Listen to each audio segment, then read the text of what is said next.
Hello and good evening, everyone. Welcome to this week's Primetime Gaming. I'm your host, Mr. Boomstick XL, and if you're looking at the screen, it clearly says Breakfast with Boom. So, a subtle mistake that I forgot to change from Friday, but we will fix on the rerun of this new show. But I really want to thank everyone for being here. Now, tonight's panel is packed with talent. And the topics are top tier. Now, I've been tweeting a lot all day saying that this is going to be a salty show. And not the saltiest gaming show, an actual salty show, because there's a lot. And I mean a ton of Sony news to get into. And of course, we're going to be respectful. We're going to bring the hashtag facts for everything that we're going to talk about. But I want to really get into our guests and a regular panel now. Okay, first of all, for our very special guest, because I'd like to introduce him first. You know him as the man with a million, an Xbox gamer who knows a thing or two about achievements. He's one of the co-hosts to the outstanding Xbox 2 podcast, creator of the incredible Randal Thor 19 YouTube channel that's closing in on 30,000 subs, and a gamer who at times has scooped the scoopers on breaking news. Please welcome to Primetime Gaming this evening, Randal Thor 19. Well, thank you for that intro, Boom. I really appreciate it, buddy. I think this is definitely my first time on this show, the Primetime Gaming, although I have been on Breakfast with Boom, I think twice. Yes, you have. Yep. Xbox Factor. I guess my invite got lost in the mail. No, that is coming because it is a noon show, so we weren't sure about that. But we listen. If you want on, my brother, we will make room and roll out the red carpet because it's an Xbox show, and why not have the biggest Xbox fan going? Thanks so much for being here, dude. I really appreciate it. Yeah, of course, man. Like when I love talking games. I love talking Xbox. I like being positive more so than negative, but we'll deal out the criticism when it's needed, if it's fair, if it's something that needs to be said. So I'm excited to talk with Shady and Cybernox, and this is my first time talking to Tempest Sun. So it's going to be a good show, man. I can't wait to delve into some of these topics and talk about Death Stranding coming to PC. The apocalypse is here, guys. I don't know what's going on. We're definitely going to get into that. So thanks again for being here and making his triumphant return to Primetime Gaming and the podcasting scene. We have a gamer whose passion for the gameplay over story sets him apart from the rest of the pack. He's an 80s kid who knows a thing or two about pop culture, a Star Wars fan who understands the reasoning behind the dreaded Empire, but started one of his own just because he could do it. Please welcome a community member not afraid to ruffle someone's feathers. Welcome back, So Shady. Thanks, Boom. It is good to be back. It was been way too long, far longer than I wanted, but I'm happy to report that the reason I left, the surgery, is total complete success. Illuminati level tech has been installed. I'm healthier than I've ever been. I feel great. And I just wanted to say thank you so much to the community. I had an overwhelming amount of well wishes and just hope things go well. It was fantastic, both on Twitter, on Xbox Live, even in comment sections that I was doing on YouTube. It was great. It was very humbling. Thank you so much for the support. It was awesome. It really, really sucked for a bit there, but it was well worth it. I'm so happy to be back. The news certainly didn't stop while I was away, so we got a lot to talk about. Let's get right into it. Well, again, thanks again for being here. And of course, I'm glad that you are certainly well, because that's the most important thing. Next, we have a gaming hero who has been patiently awaiting a new Batman game so he could once again save Gotham City. A newcomer to the podcast game with skills of a 20-year veteran, an Xbox enthusiast who bleeds green when you cut him, and the creator of his very own amazing Mixer channel. Please welcome Cybernox. What's up, chat? Thank you for that great intro, Boom. Glad to have everybody here. I am so excited because we have a lot of news to cover, a lot of exciting news to cover. I'm glad to be here. Glad to start off the week talking gaming with everyone who's as passionate about it as I am. And let's just get the show started. Nice. Well, listen, last and in no way least, we have a Monster Hunter legend who says it's an MMO life for him. A gamer who will save the universe from the clutches of the profound darkness when Phantasy Star Online 2 releases in 2020. An Apex Legend assassin on the level of Agent 47 and an Overwatch player who understands that there's no I in team. Please welcome Tempest Sun. What's up, Boom? I wasn't here last week, so I haven't gotten that intro in a while. So it just hit me how awesome it is. I appreciate that. You make me sound way better than I am, I tell you. But no, I'm glad to be here. We got some awesome news. I'm glad to be on a podcast with Randal Thor. Listen to all his content. So I'm ready, man. It's gonna be an awesome show. Well, thanks again for being here, and I'm glad that you're back. I know your little guy was not feeling well, so obviously this is a family first run podcast, and when the family is not well or you have to do something with it, it's automatic. You handle the family business, and we still try to move on with the show. But I'm glad that you're back, dude, because your input is definitely important to this show to make it go each and every week. But normally we start the show with a community question, and today's community question is pretty dope, and it's brought to us by Dimitri Moore of Twitter. Now, before we get into his outstanding Xbox related question, I kind of want to open the doors a little bit into Randal Thor's background. Now, one of the show that he's a part of, that is something I look forward to as an Xbox fan each and every week, is known as the Xbox 2, and that's broadcast live each week on his YouTube channel. Now, usually it's Thursdays, but sometimes because of scheduling,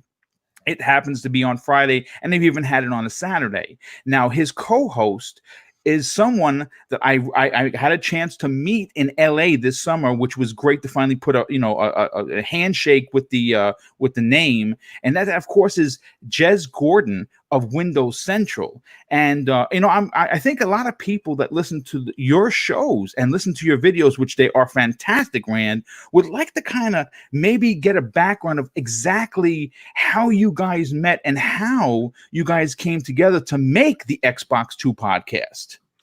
Yeah, sure. I mean, I'll try to keep it as short as possible. I don't want to take up the entire show, but I had met Jez through Tim Dog. Obviously, a lot of Xbox fans out there know the one and only Beastfire Tim Dog, right? Right. Legend, Beastfire. Yeah, legend in the Xbox community. So when I kind of first came into the Xbox community, Tim was the one that kind of he led me by the hand. And he introduced me to a lot of people, Southbound, Dealer, and like all the big names, right? He also introduced me to Jez Gordon, and we actually struck up a pretty good relationship. So when I went to E3 2016, when Phil Spencer picked up the phone and gave me the call, boom, he's like, Rand, I want you to break 1 million gamer score on Inside Xbox. It's pretty awesome. I was flabbergasted. I'm like, man. Oh my God, this is a dream come true, right? Xbox spotlight in the air. You came calling. Yep. And most people don't even know. It wasn't. I didn't suggest that to Phil. Phil suggested it to me. He wanted to do it to me because me and Phil have been friends for quite some time. Nice. So I met Jez there. We even got closer, and then we started talking like every single day via DMs. And then sometimes we would have Skype conversations, just me and Jez talking about some of the things that I've heard, some of the things that he hears from his sources, and we would kind of like spitball back and forth about what Xbox is potentially doing or what are their plans. And we had some really in-depth discussions. And I remember one time just saying to me, you know what? It's a shame that nobody will ever hear these conversations because they're private, just between me and him and Skype, right? Yeah. And I'm like, you know what? Maybe we should do a podcast. Maybe we should take this, That's me awesome. and you having this conversation and turn it into a podcast. And he was like, that would be absolutely amazing. And that's essentially how the Xbox 2 podcast was born. We waited for like the official spec leak of the X from Digital Foundry back in I think it was April of 2017. That's when we officially launched the podcast. So we've been doing it for about 2 years, over 2 years. I think we hit 108 episodes. Wow. And the last one, even though there are some weeks that we don't do it, because sometimes, since Jez is in Germany, sometimes he's in the UK, we start at 3 p.m. Central. For him, it's 9 o'clock, 10 o'clock. It gets really late for him. So sometimes he's too tired to do the podcast. Sometimes I got things that going on. So sometimes it's like, hey, we can't do Thursday, can't do Wednesday, can't do Friday. So sometimes we have to miss, or sometimes, for work reasons, especially for E3, he can't do it.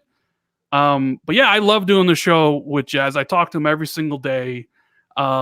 He's an incredible guy. He's a great journalist. I highly recommend. He posted a great article today about Gears, about the problems they're having with Gears. I know, Shady, you're a big time Gears player. I am, yeah. He had a really, really good article today about that. But yeah, that's pretty much the lowdown about how it all got started. It was just two guys talking about video games on a Skype chat that decided, you know what, let's let other people listen to it. And I'm surprised to this day that a lot of people tune in. Like this past Friday, we had 600 people live. 600 people live. I was one of them. It was I amazing. was just listening to you guys today. Yeah, so it's always amazing when anybody shows up to listen to me. I'm a nobody. I'm just a guy who play a lot of games, got a lot of gamer score. I don't know why people listen to me, but I'm grateful for everybody that tunes in. You can listen to it live, or we put it up on the podcast apps. It's on Spotify or iTunes. So if you'd rather listen to it there, we try to wherever the fans want to listen to it. It's one of my favorites, Rand. I'm honored to be a mod there. So let that, anyone out there, you get out of control. So Shady will time you out. That's right. A little bit, so keep it gaming, keep it subtle. You can go at each other, but not like a savage. But yeah, man, I love being a part of the show in the chat. It's an honor, man. Well, listen, that's a really interesting story. And one other question before we move on to the question of the week, Rand, are you surprised that there aren't more Xbox podcasts out there? I mean, obviously, there's podcasting, which a few of my a few of the shows that I've done in the course of my very short career, I try to cover all three.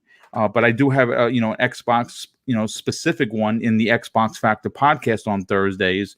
Do you think that with the resurgence that Microsoft is showing, again, this is they've done a lot of really good in the last 18 months. Do you think that once the Scarlet is released and we start seeing this flow of game, do you think that people will maybe start coming around and creating their own Xbox centric podcasts? Sure, yeah. I mean, obviously, if the platform gets more popular, you have more people willing to talk about it. Although, with the removal of Google Hangouts, it's not hard. As easy once to just kind of start up a show. Now you either got to fool around with Discord and OBS or do StreamYard or some other way, right? So maybe not. I mean, there used to be a ton, and either they fell by the wayside. Life gets in the way a lot of the times. Everybody wants to get out there, have their opinions heard, put together a good panel, but sometimes life just comes in the way and it gets and ruins it. I'm not ruins a bad word, but makes it hard for you to put on a consistent show. And with Google making it harder than ever to do a podcast, a lot of people aren't just going to go, don't want to put through the effort of screwing around with OBS or paying for something to actually get their voices out there. So I don't really, I'm sure there'll be newer ones, but I don't think there'll be an explosion of new podcasts. We all know Sony podcasts are just Xbox podcasts in disguise. They just go to an obscure thing. It's great. All right. Well, listen, I would like to get into the question of the week. And once again, that user is Dimitri Moore of Twitter. And if you're not following this dude, you should, because he is someone that I follow personally. He follows me. He's very active in the community, and he brings a lot of facts when he tweets. He's not a raging fanboy. I don't even think I've ever seen the guy even curse, to be honest with you. And he brought out a good question. So what I'd like to do is I'll start with Rand, and I kind of want to add something to the end of this question. Now he asks, if Scarlet loses the power narrative to the PlayStation 5 this next gen, will you consider still purchasing one? And the second part I'd like to add to this is, how damning or damaging would that be to Microsoft as a company if they allow Sony to beat them in power? Well, what are your thoughts on that, Rand? I mean, I'm getting the Scarlet day one. Yes. Regardless, it's where I play all my games. I will be playing all the Xbox exclusives, quote unquote, as well as all the third-party multiplats. That won't change. And yes, I'll be getting a PlayStation 5 day one as well, because I do want to play their content.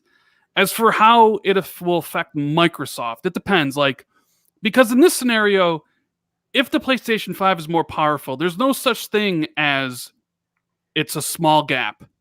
All that matters is it's more powerful, right? Yes. It doesn't matter if it's big or small. People will blow up and say it's more powerful. And honestly, in my opinion, I think Microsoft needs as much help as possible. They're fighting Sony, who you can make the argument is a bigger worldwide gaming brand than Xbox is. They sell millions upon millions of units in Europe.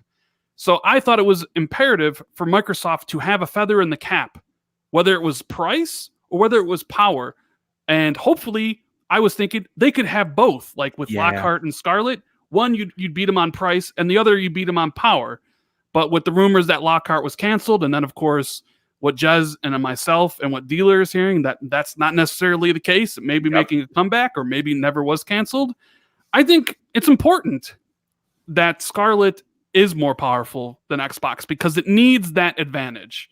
Because the PlayStation has all the other advantages that you can really think of. I mean, like, it has a huge user base that's going to switch immediately from the PlayStation 4 to the PlayStation 5 because of back and pat. Remember when back and pat wasn't worth it when Xbox did it? Now it's going to be worth it when PlayStation does it. And it's a smart thing to do, because it's going to keep your customers in that ecosystem moving forward.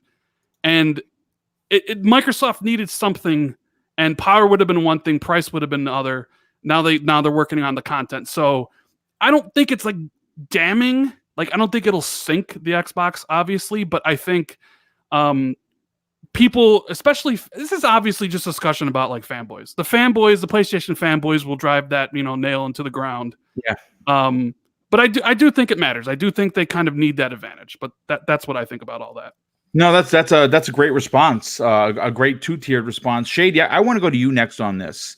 If the Scarlet loses the power narrative to the PlayStation 5, like Rand was saying, it is going to be, of course, on every podcast from here to outer space, right? It's gonna be talked about in the media. It's going to be the running headline for months upon months. Now, we've heard Phil Spencer say on numerous occasions that they were never going to allow Sony to beat them in the power narrative ever again. We heard Phil Spencer not say it in those exact words, but he acknowledged that the power is important. We all as gamers acknowledge that power is important. And more importantly, do you think, as a gamer who is going to probably own all the systems, just like Brand, just like me, just like everybody on this panel, and most people probably in this chat are going to try to at least, do you think it would be damaging to the Xbox brand if they start the next generation being second fiddle in power?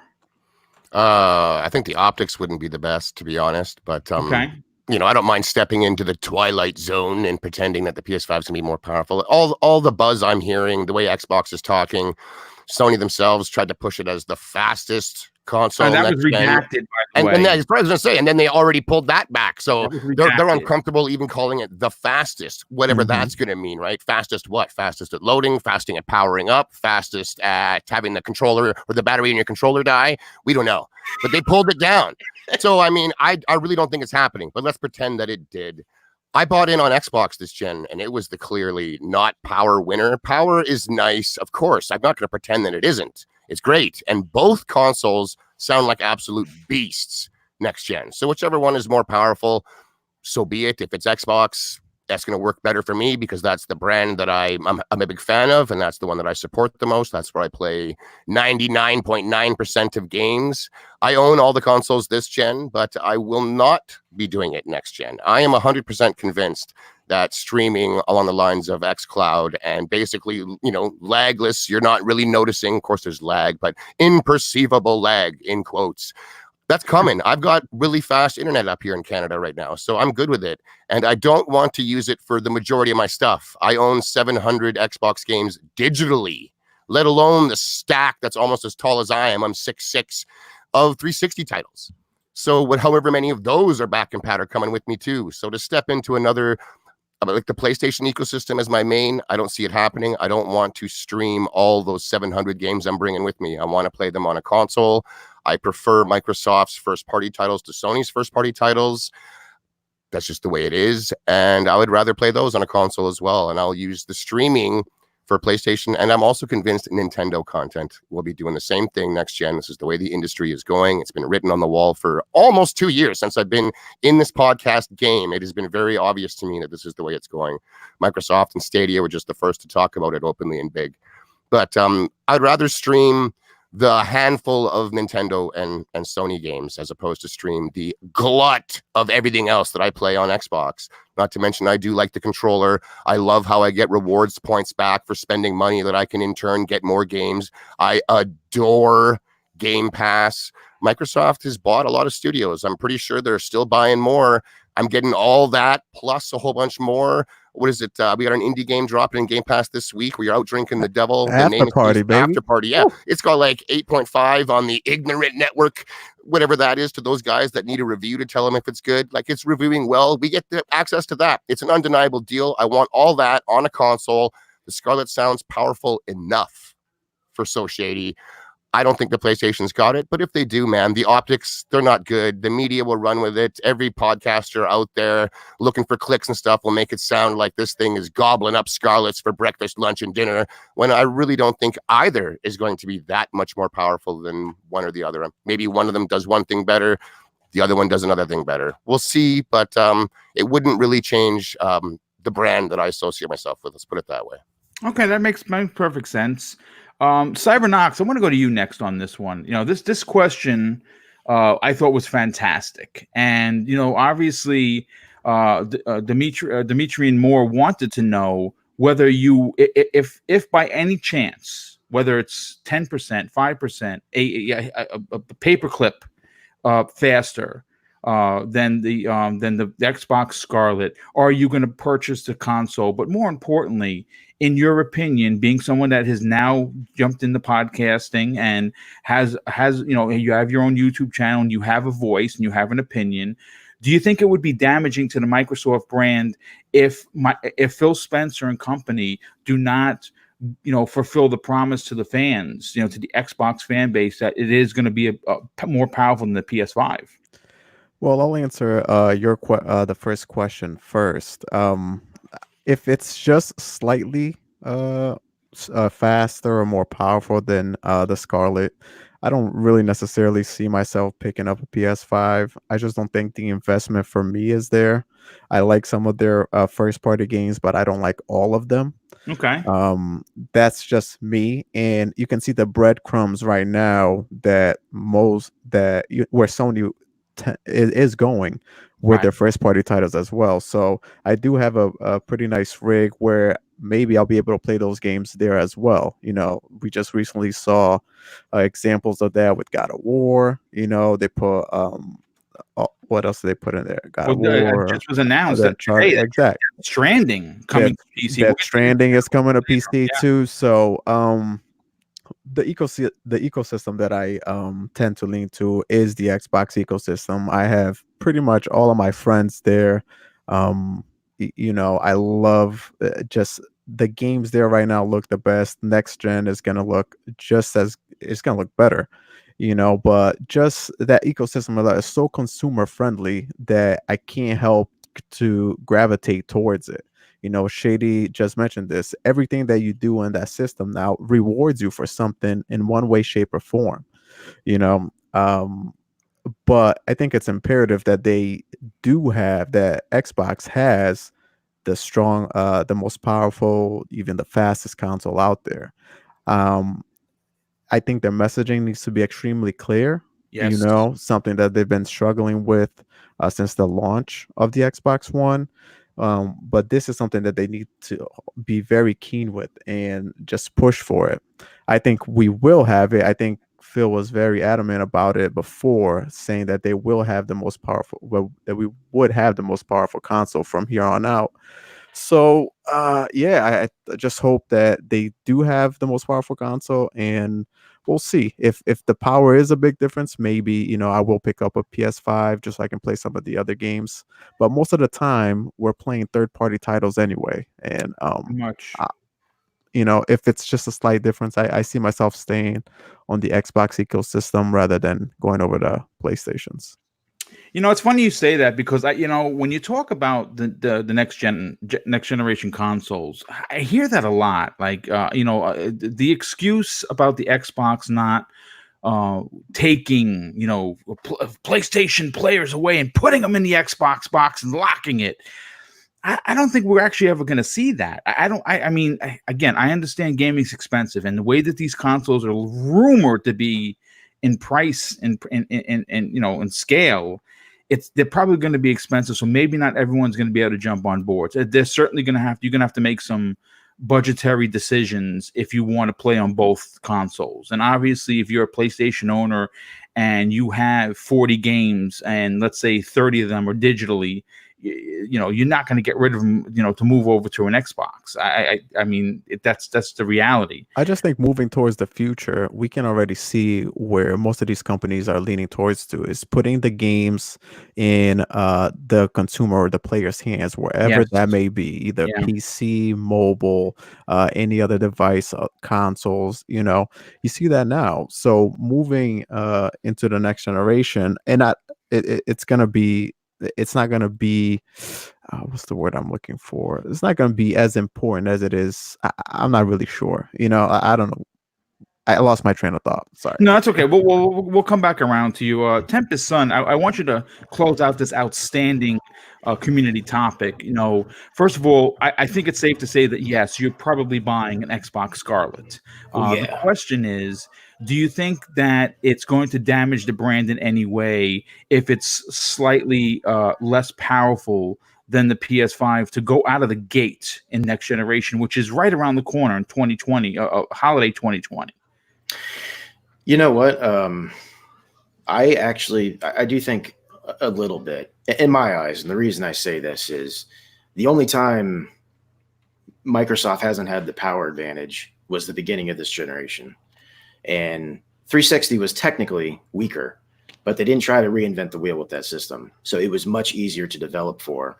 And I remember third-party games running better, looking better, running better on the 360 for quite a while. The cell technology on the PS3 was awful. Yeah, they got so full of themselves and like, let's reinvent how we do things, I guess. I don't know. But, when I originally bought the Xbox, the original Xbox, I mean, every piece of literature I read, everything I saw online, it was pretty much just saying, hey, this thing's kind of a beast. It's really powerful. Excuse me, my cat. Hold on 1 second. Boom. While he's just saying that, Graphic God just actually reminded me of what I wanted to say. Kind of what Shady alluded to before. I have over 400 games on my Xbox One, digitally, that is. The investment for me to go to PS5 just doesn't make any sense. For me to start over there just for a for that system to be just a little bit, more powerful, and for me to, if I want to play some of their exclusive, it looks like they're coming to PC now. So I think that's where I'm at. So by streaming games, Sony will actually make a penny off of me next gen. I buy every single thing PlayStation this gen used. Everything. The console's used. We get all our games from a buddy. He blazes through them in a week or two. We get them off of him. Sony's seen nothing, not a penny from Shady and company. So by streaming their games day and date to any device, like an xCloud service, which I'm sure they're going to do, that's why they went with Azure, then I will buy these games day one because I get to play them where I want. So you guys, Sony gets a chunk of my money all of a sudden as opposed to zero ever. Like, this is going to make them some cash, of course, obviously, by opening it up to these different markets. I'm convinced it's coming, and that will be the way I digest both them and Nintendo's content moving forward. Or they're just put their first-party titles day and day, kind of like Game Pass on PS. I'm actually that might happen. Like, I think it could. I think it really could. But even if it didn't, I do think that if you buy the game from Sony, they will stream it to your tablet, your computer, your smart TV, just like Stadia does now. Like, that's the way the industry is going. Sony and Nintendo and Microsoft have a console as a backdrop for those that want one, And then for those like me that are just burned out and tired of spending an extra $800 per gen on 2 other systems that I only want a few games for, I don't have to anymore. I can use that money to buy those games brand new when they come out and have them streamed to me. Fantastic. Like, it's great. Yeah. No, that makes a lot of sense. So yeah, go ahead, Tempest. Finish your point. Safely had to remove my cat's nails from my lap. It's oh, okay. Sorry about that. But yeah, no, I think just power has always been synonymous with the Xbox. And, the only time, like I said, it wasn't really the best looking system or the games that run the best was the original Xbox, and Phil fixed that. I don't see them giving it up. I really don't. I mean, he came on stage, and the first words uttered about a new generation of consoles, he was like, we want to set the benchmark. That means it's going to be the best, and it's, crazy to me. For me personally, I absolutely will be getting a Scarlet, and I tell you why. Like, I have a $1,800, what it cost me, $1,800 PC. Now, it doesn't have a 1080 Ti, but, at the time I got this, the 1080 Ti was like a $1,200 card. It's not a super simple fix for me. I got this thing. It's still a decent computer, but there's some games that like run 30 frames per second, but are actually 4K, on the Xbox One X. And then I'll go to play it on my $1,800 PC. And I also have to make that choice. Like, I have to rather dump it down to 30 frames per second sometimes on this expensive PC. So in a way, this Scorpio gives my PC a run for its money. So, I'm absolutely, with all the things I'm hearing about the new system, I'm definitely getting a Scarlet. I'm kind of like Cybernox. If I liked all the PS exclusives, I'd think much harder about getting one. But come on, guys. I mean, we just got The Outer Worlds, which is an awesome game. I mean, it is. I didn't get to play for a ton, but the little bit I played, it just seemed like pure quality. That just came out, and like a month before it, we just got Gears 5. This is happening. We're going to start getting game after game. I mean, we're going to have Bleeding Edge coming out pretty soon. It might not be everybody's cup of tea, but we got Wasteland 3. I mean, the train's going. I don't think it's going to slow down anytime soon. No. This has been their plan for the last couple of years. It's just taken a little bit to go, but now that it's going, I don't understand why you wouldn't want a brand new console, 4K, 60 frames per second with all these games coming out. I don't know. It's just my opinion.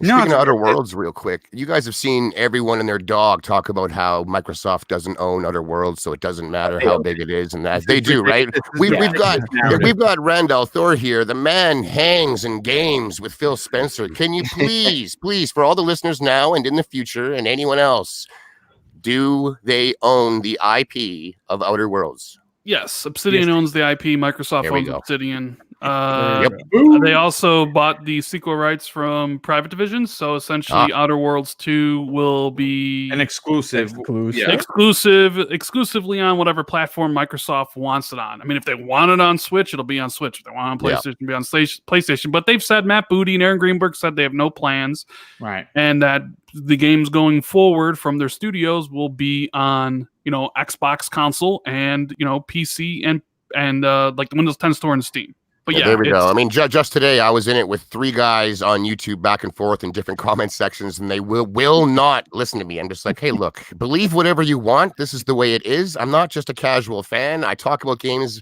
weekly on shows that have had the likes of Mike Ybarra and such on. I'm like, I know what I'm talking about. They own the IP. You'll find out soon enough. But since we had you here, man, with the big guy's ear, just thanks for saying it, man. I hope everyone out there, I'm tired of seeing it. They own it. Yeah. We'll probably come back around to Outer Worlds because I have 25 hours in it. I'm so addicted, it's disgusting. Wow. But I want to move on to a topic that I did not send you guys that came late. It was something that popped in, and when I said I had a lot of Sony news, it was tough to try and work out for a show.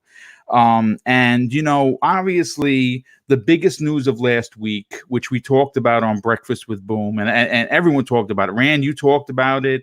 Dealer talked about it. Everybody talked about it because it's not only interesting, but it's heartbreaking news. Now, we know that Naughty Dog delayed The Last of Us 2.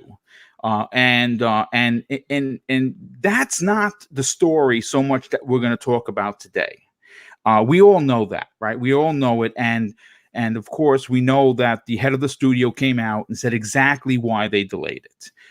everyone that you talk to that is a podcaster or a content creator, even like the Iron Lords, who are good friends of mine, their show on Sunday was unbelievable. A lot of them on the panel were a little taken aback by the way that this was announced only a month. And Rand, you alluded to this on the Xbox 2 podcast on Friday, that if only a month had been removed.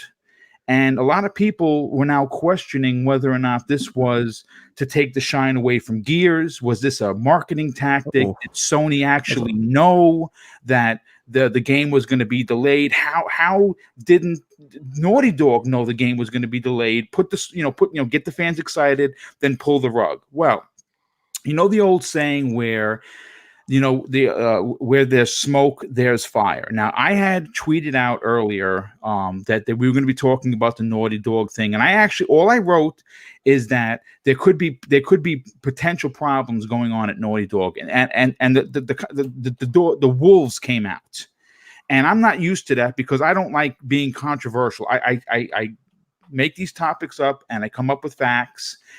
And something that was brought to my attention listening to the Iron Lords, Jonathan Cooper, who was a big time animator at Naughty Dog, has parted ways. This is coming right off of what happened with the delay. Now, a lot of people are saying, well, you really can't, it's not, it's one doesn't matter to the other and this, that, and the third. Well, I got to be honest with you. His tweet was pretty damning, and I'm going to get Rand's opinion on this. Now, obviously, this is a two-way street, folks. Now, when someone from Microsoft leaves, we understand that it is basically Microsoft is selling off all the stocks. Everyone is being fired. Microsoft is losing their garbage. When Sony loses people, or people step down, or people just completely move off the scene like a Sean Layden, for instance, like no one's talking about Sean. Sean still has not said anything on social media. Like I'm really concerned for the dude, and I actually was one of the people that actually really liked Sean Layden in his position. Wow. In contrast to Mike Ybarra, who's already vice president of Blizzard, right? We already know why he left. Sean is just a mystery. He's a conundrum for sure. Well, Jonathan Cooper tweeted something, and this I'm going to get everyone's opinion on it, and I'm going to get whether or not this could be maybe there's something going on at Naughty Dog, maybe there's not. I don't know, but we're going to speculate. Jonathan Cooper tweeted this: "I've decided to part ways with Naughty Dog.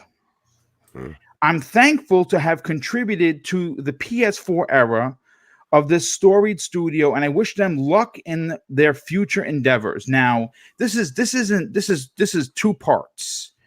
This is the first half of the tweet is, "I've decided to part ways with Naughty Dog." And listen, I'm not a rocket scientist by any stretch of the truth here, folks, but I'm going to tell you that is the professional and proper manner to say I've quit. Yep. That's the bottom line. End of story. And of course, he's still going to be looking for work. So of course he does the politically correct thing and says, "I'm thankful for have contributed to the PlayStation 4 era of the storied studio. I wish them luck in their future endeavors." Now, Rand, I want to get your opinion on this because Jonathan Cooper has worked on massive titles for the PlayStation 4. And of course he is worked on the Last of Us 2. When you see these, when one incident happens, right, no one says anything because it's just another drop in the bucket. But when you start to see different things happen to a studio like Naughty Dog, right? They announced the release date. Everyone's getting excited. They put a trailer out during the GameStop conference. Everyone loved it. A month later, it's delayed for 3 months. Now, after the delay, literally the day or the day after that, after the announcement, this guy, Jonathan Cooper, who worked for Naughty Dog, who was an integral part in their animation department, says this tweet publicly that he's decided to part ways. What are you getting any kind of feelings that there could be something going on at Naughty Dog that maybe he didn't like the way they were doing things and he just decided to leave? I mean, all right. So I'll start at the top, okay? Because this is obviously a multi-layered discussion topic here. Yes. Yes, it was extremely weird for them to come out and give the release date and then delay it a month later. 100% completely weird. That is not something that happens often, if at all. And did they originally announce the game to come out in February to steal some shine for Gears? Potentially.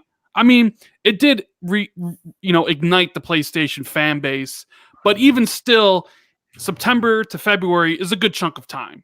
So it's like, yeah, Last of Us is coming. It doesn't really take away from Gears, but Sony likes to kind of poke and prod here and there, right?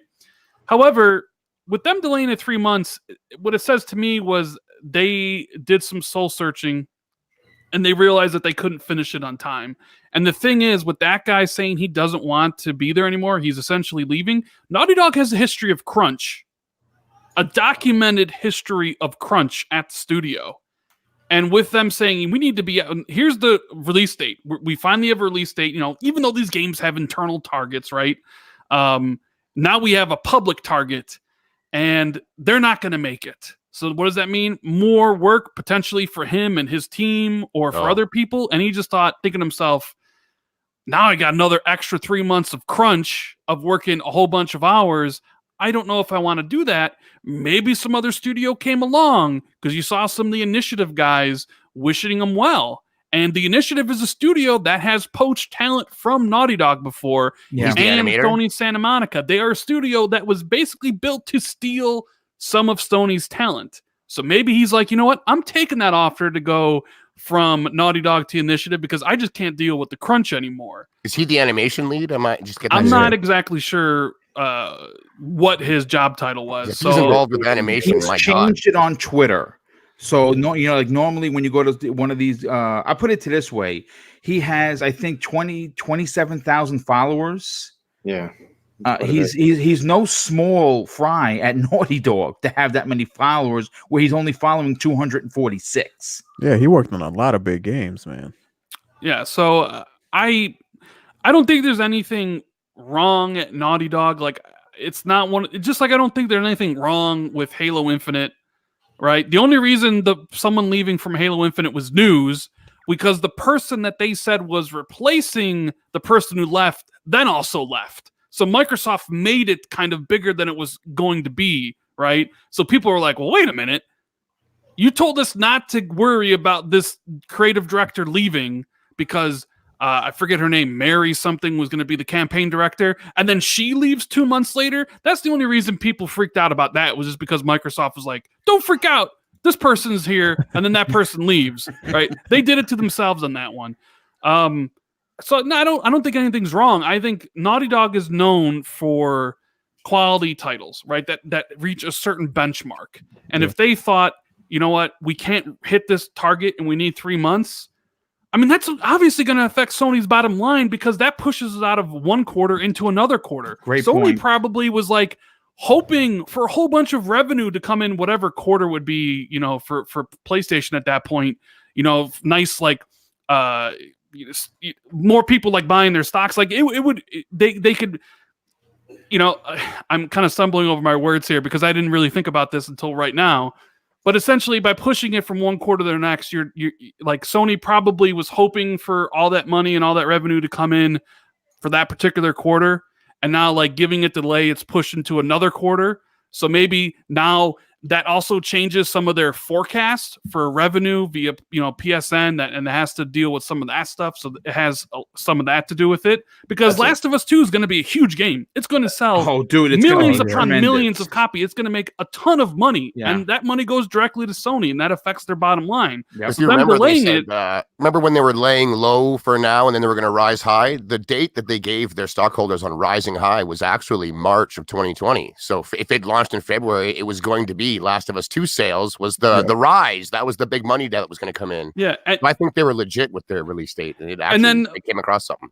And then it has the domino effect because now if you have to delay Last of Us to May, you can't really release Ghost of Tsushima too hot on the heels of that. No, that's a guaranteed launch title. So it's like, okay, now that game has to move back. Because if you did release Last of Us in February, you could release Ghost of Tsushima sometime in May. Or you know what? Because like so it opens up that whole can of worms. So yeah, I mean, I can't wait to play the game. I'm expecting the usual quality from Last of Us and from Naughty Dog. Yeah, me too. Yeah. And I wouldn't be surprised if that guy who parted ways ends up at the Initiative. I would not be shocked. I can see that too, isn't it? Like, Like across the street, basically. It's literally across the street. Shady, I want to get your opinion on this because obviously when we talk online, when you talk to the community on Twitter and through DM and through, of course, the different chats on YouTube, you like to bring facts. Yes, you're a passionate dude. Yes, sometimes your passion gets the better of you, but for the most part, you're pretty sensible. When you start to see all these different issues happening at Naughty Dog, do you think that maybe, I'm not saying that the game isn't going to be good, folks, please do not misquote my words. I'm not saying, I'm expecting this to be Game of the Year or at least really close in the running to whatever it's going to go against. And apparently it's going to go against its own Sony games. It's going to go against Halo Infinite. It's going to go against Cyberpunk 2077. It's going to be a stout 2020. But with that said, you see this big time art director leaving, right? He obviously he carries weight there. You see the announcement of the game, then you see a month later, which is like Rand was saying, almost you never see this happen, ever see this happen, and it happened. And they disappointed a lot of fans. Do you think that there's something going on more nefarious at Naughty Dog that anyone else is willing to admit? There's definitely something going on. At first, my eyebrows were raised on the conspiracy front. I'm like, did they honestly have a little mini event to release this release date for the fans? Because, I mean, they're ravenous, making it sound like getting a release date is the equivalent of an E3 these days, for the love of God. So, I mean, the event happened either way, and they announced the date. Everyone slapped their flippers together. I was included in that slapping. This game looks great. And to have it a month later to come out and just be like, actually, it's not happening and it's delayed until later, that's not a good look at all. So even if they were trying to steal thunder, I don't know why you would step in shit in the process. It's not so good, not the best look. So I don't think that's really what was going on. I do think the event happened when it did to steal thunder. It could have happened a week later, it could have happened a week before. They did it when they did it because that's Sony and they love doing that. But something is happening with this game. I don't know what it is. I don't think it's a catastrophe. It's coming from a studio that has an incredibly high standard. Like Naughty Dog is up there with Rockstar, like they have a very, very, very high standard when it comes to their quality of their titles. So it could be anything. I don't think it's anything fundamental. I do recall hearing that this game has been essentially playable front to back for like almost a year or more. They've been able to get into it and see what's going on. So I think it's just something small, and we got a couple of perfectionists on the team, as well as Neil Druckmann himself is a self-proclaimed perfectionist. He said it in interviews, and I love that about him. It is and that can be a great thing. That can also become a problem. You can end up with games that just never release because the guy in charge, it's never good enough for him. I think the Japanese suffer from that a lot of the time, from what I've seen in my time and watching and playing games. One of them gets a passion project and it's like 15 years later before something launches. But I don't think it's critical. I think they obviously found something. The release date was pushed. It wasn't just a couple of weeks. It was a couple of months. I think it was also more than just avoiding a release window of any kind. Like that is kind of a stacked time period around there. February, March, there's an insane amount of games coming out. It's Holiday 2 again this year. So it could be a combination of they're throwing polish at it and they might want to move it to a time where it's on its own. I'm not too sure. But the ramifications of moving it, they were big. Like it did push Ghost of Tsushima. I don't think a game of that size is going to pop up in August or June or September. I think it's going to launch with the PS5 similar to Halo 5 or Halo Infinite, and it'll be a cross-generation launch title. You buy your PS5 and it runs and looks the best on there, or you can pick it up on your PS4. Yeah, we're actually going to come back because we have a whole Ghost of Tsushima topic that we're going to get to after. Yeah, we're gonna That's my definitely theory come on back that. around Like, to that. it would definitely have affected that title. They're not going to release those two huge AAA banger games. They're too big. Really, It's really too close big. together. Too Yeah. to go. They Yeah. want to give people time to play and talk about it, and the reviews go and gets, you know, and not everyone's buying every game. It's nice thought to think that everyone else in the world has 700 games on their Xbox as well, but I know that's not the case. I'm a total anomaly. All of us here have hundreds of games, but we're all anomalies. We're hardcore, like truly hardcore, and that's not the majority of gamers out there. So they need to put space in between these big ass titles. So it's affected launch windows of other games. I don't know what's going on. If this dude was in charge of animations, that's one of the things that stood out to me the most with Last of Us 2. All the footage. It's like, this isn't a game I'm watching pre-rendered footage of game engine, in my opinion, because it's so smooth. When she's killing the last guy in the room with the arrow, it just transitions to the semi cutscene. So it's almost unbelievable. I want to play it for that so much. That's right. Yeah. Other developers are calling it out. It's so impressive. So if he's in charge of that or high up on that chain, I could see the initiative like, yo, come on over here. And then I also like Rand's theory on Sony delayed the game and then kicked open the break room at Naughty Dog, tossed in a crunch grenade, and this dude just dove out the window. See ya, like before the thing detonated, he's getting the hell out of Dodge.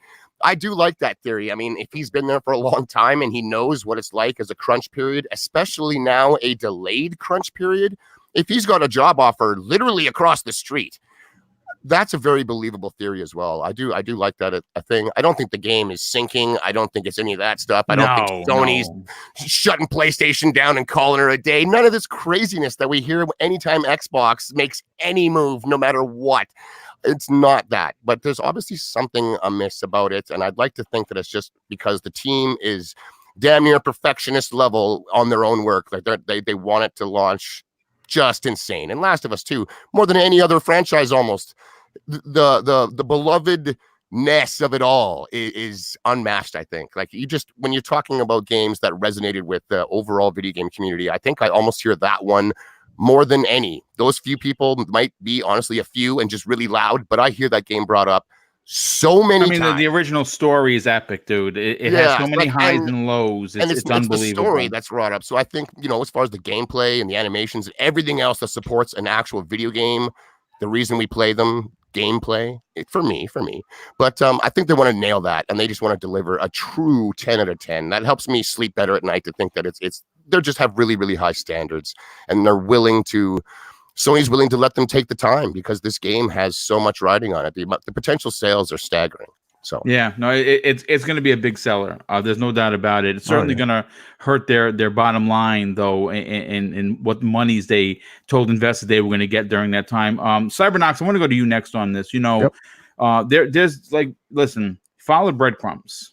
Follow the breadcrumbs. And again, no one on this panel, no one in the chat is saying that The Last of Us 2 is not coming out. It's been delayed indefinitely. Everyone has just packed up their shit and they're going home, right? No, that's not it. But again, folks, we have to discuss this fairly. If this was happening in Microsoft, like I've done many times over, and I was critical on a lot of things that they've done, I have to ask the questions. And if it makes you salty, I don't know what else to say. I mean, I hope that you come back to future shows. We do this with class and respect on this program.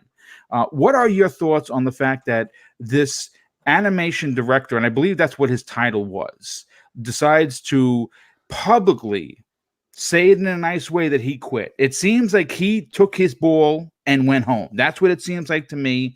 He like I said, he's going to want a job, so he has to do it politically correct. If the guy is that talented, and obviously Rand, I think, said he saw people from Microsoft saying, "Oh, sorry that happened." Maybe it was their way of saying, "Hey, sorry that happened, but you know what? There's a parking spot right in front for across the street. That's right across the street." What are your thoughts on the potential of something going on within Naughty Dog, one of the most storied developers in gaming? Well, I don't think anybody ever undermines Naughty Dog. I think their games have, speak for themselves when it comes to pure talent, polish, storytelling and everything. They hold themselves, and I think we as gamers, we hold them to that high standard. They're, them Rockstar, CD Projekt Red, Rocksteady for me. But him leaving, like when top talent leaves your team, even though you're gonna be okay, I think in one way or another, that division, uh, um, they'll feel that loss regardless for what it is. But there may be something going on. I think it could have been a strategic move to announce that The Last of Us right after Gears or during when Gears came out. But I think this happened mostly because of the whole multiplayer incident. I don't think Naughty Dog were going to put a multiplayer mode on The Last of Us 2. I don't think it was going to happen. And after all the backlash that they got from the community, that's when this whole thing started happening. And they said, we got to put something forward. And this could lead to, he probably said, after The Last of Us is done and it was ready, they were going to stick to that date. And now they wanted to move the date to include multiplayer now, to add a new mode. And then Jonathan Cooper was probably like, no, my work here is done. Maybe they wanted him to stay. There's no way they could have gotten multiplayer in 3 months. I just don't see it happening. I don't know what it is. I don't know what it could be. I don't know if they had a base, because they have the base of multiplayer on The Last of Us. Yes. Factions, it's called. Yeah, when they announced The Last of Us 2, there were tweets all around that they did not want. I think there was confirmed that multiplayer was not. This was going to be a single player game. And then after all the backlash from the community, that's when one of their, I don't know if it was a lead programmer or somebody else, said, "Oh no, we're gonna give you guys multiplayer. It was just gonna come at a different time or something like that." I can't really remember the tweet, but to me, I think that's what's happening with the delay. I don't think the delay has anything to do maybe with polish, with things that they have to do. I think it has to do more with multiplayer than anything else. But there's something, there may be something brewing in there. But I think Naughty Dog, there's such a well reserved team, reserved studio, that they'll be fine. But it always hurts the team when a big talent leaves the group like that. Yeah, no doubt about it. And I think that you're right, where they're actually going to, they'll feel the crunch, no pun intended, when someone of that caliber leaves. Tempest Sun, I want to get your final opinion on this, and of course I have to thank Cybernox for bringing that up, because with everything that has been publicly outed recently about Naughty Dog's next, Game of the Year potential winner, I've totally forgotten about the no multiplayer. Mm-hmm. And if you couple no multiplayer, an announcement for a release date, an announcement for we're getting delayed, and now Jonathan Cooper, leaving, this all of these very public situations are extremely out of character for Naughty Dog. And I being that someone who is constantly, on a daily basis, reading between 10 and 15 articles, preparing for all the live shows, right? Everyone that comes on here knows that when I send you guys the show notes, you guys are like, oh Christ, I can't believe his show notes are 2,500 words. I can't take it. I understand. Okay, because it's ridiculous sometimes, but I like to get the information, so I go crazy. Right. And of all of the articles that I've read, I've never heard this much negativity or this much out of order from Naughty Dog. So I posed a question to you, like I did everyone else. Is there something going on at Naughty Dog? I would say absolutely. Just like I think there was something going on at 343. I didn't like that news for Halo. I didn't. I honest to goodness, that kind of worried me, because you don't hear anything. You only see little bits, and then all of a sudden you hear this stuff happening. Could be nothing, or it could be a lot. You just don't know. But dude, releasing a release date, announcing that, and a month later you have to delay it, like that just doesn't happen. I don't think I've ever heard of that happening before. And you know what? I don't think anybody's brought this up, but this is Naughty Dog, but this is absolutely Naughty Dog under new management. There is new management going on at Sony PlayStation right now. Sean Layden's not there. So somebody else is in charge. I don't, who knows what could have happened. I definitely think it's not all rainbows and sunshine over there.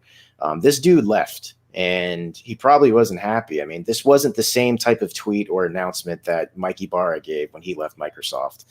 You know, that was about as cordial and as oh man, we love you, dude, but I understand you want to go somewhere else. That's cool. That's not what this was. So I don't know what's going on. But, you know, just like, who knows? Maybe Sony saw something. Maybe Sony saw the backlash. I don't think they could possibly put a multiplayer. If they try to put the multiplayer in only like a couple extra months, it's going to be a crappy multiplayer. I'll tell you that much. It's just not going to be high quality. So I don't know. It won't be the quality that we expect from that studio. Absolutely, yeah. So I don't think that's what it is. But I mean, just like a production company or, you know, a movie company can delay a movie for reshoots. You know, they could have wanted to change something that they didn't like. And maybe the old management at PlayStation was like, you know what, you're Naughty Dog, we're going to leave you alone. Maybe that's not the way it is anymore. I mean, maybe they want something very specific. Maybe they want new functionality. I mean, this is almost a totally different Sony. I mean, I don't know how to describe it, but the changes so rapidly. I mean, gosh, they're nothing like what their fans have claimed they've been. Oh, they're the traditionalists. They'll never do this. They'll never do that. True. Well, in like a month's time, they've changed everything. I mean, they have flipped upside down. They've changed everything. And gosh, I just don't even know what to make of it anymore. I really don't. I mean, there's other topics about Sony, you know, later on too, we're going to get into. I don't know, man. It's weird. And, you know, come to think of it, them delaying it again, I hate to say it, guys, but Sony's they're going into a drought. Their last game wasn't received very well, and they don't have any games anytime soon. I mean, even if it wasn't delayed, their next game's in February. It's a few months away. Now it's delayed another couple months, and that pushes Ghost of Tsushima back too. Yeah. So this company isn't coming out with much, you know. I mean, just like, I hate to say it, but Microsoft had their drought, you know, 2017 and 18, you know. Sony's going a little bit of a drought too. They really could have used The Last of Us 2. And if, like what Rand said, if that's the reason for financial reasons, just to make things look better, I'm sorry, but that's kind of crappy. I mean, you just told your fan base it was coming out one time, and then you know, a month later, like, oh no, we changed our mind. So if that's the reason, I feel it might be a smart reason for them, but it's crappy to me. So do you guys think multiplayer was always in The Last of Us 2? I believe they said in the beginning that their multiplayer was going to be there. I'm almost pretty sure that they said that. Yeah, I know Neil said that they wanted to implement multiplayer there back. I think it was E3 2018? Around that week. He said that they wanted it, but then I think Newman was the one that said that the game was too big. It was something along those lines. I'm paraphrasing here, obviously. Yeah, the game was too big, and they were not going to do multiplayer. And I think it was like this year. I think it was like in September or August, something along those lines. And I think after the backlash that they got from the community, I think The Last of Us had a good multiplayer community with them, and them announcing it was just very controversial. A lot of people wanted it in there, and maybe that direction that Sony is going into as well. They want people to keep playing continue to play their game. So they want to include the multiplayer in there, you know. But I'm not sure, man. I'm not fully convinced that multiplayer was included from the get-go. I know they wanted it, but I think it's been peeled off and it's going to be sold for more money on its own. Because when you think or hear of Last of Us, like 99.9% of the community talks about the campaign. Like you almost have to remind. Well, it's a single player game with just multiplayer. That's right. Like someone call it tacked on, but I've heard it's quality. I never played the Last of Us multiplayer, but I've heard it's quality. But you also just don't hear about it unless it's in defense of they don't have any multiplayer. It's the only time they'll bring it up. I've noticed, anyways. So I think if they made an actual banger quality multiplayer mode, they're going to peel it off and advertise it as its own thing. That way they can make more money and shine light onto it and not let the campaign just completely drown it out again with all of its hype. So I don't think it's coming. Like I put it this way: it's going to be interesting, and if they do try to sell this separately, I think the fan base is going to freaking revolt. I'm going to be honest with you. I think a lot of people would be really pissed. Free to play, I can see it. Do the microtransactions thing. People are going to complain, but if they actually try to come a year later with a factions, because it's not going to be a DLC. It's going to be its own entity.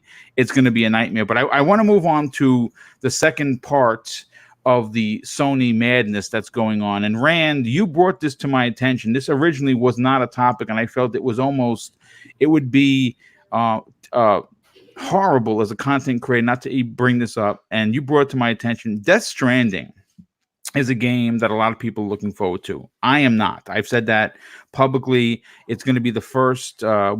Shady saved me from this. The first party game that I'm not buying, and technically it's really a second party game. So I guess my record stands safe according to Shady.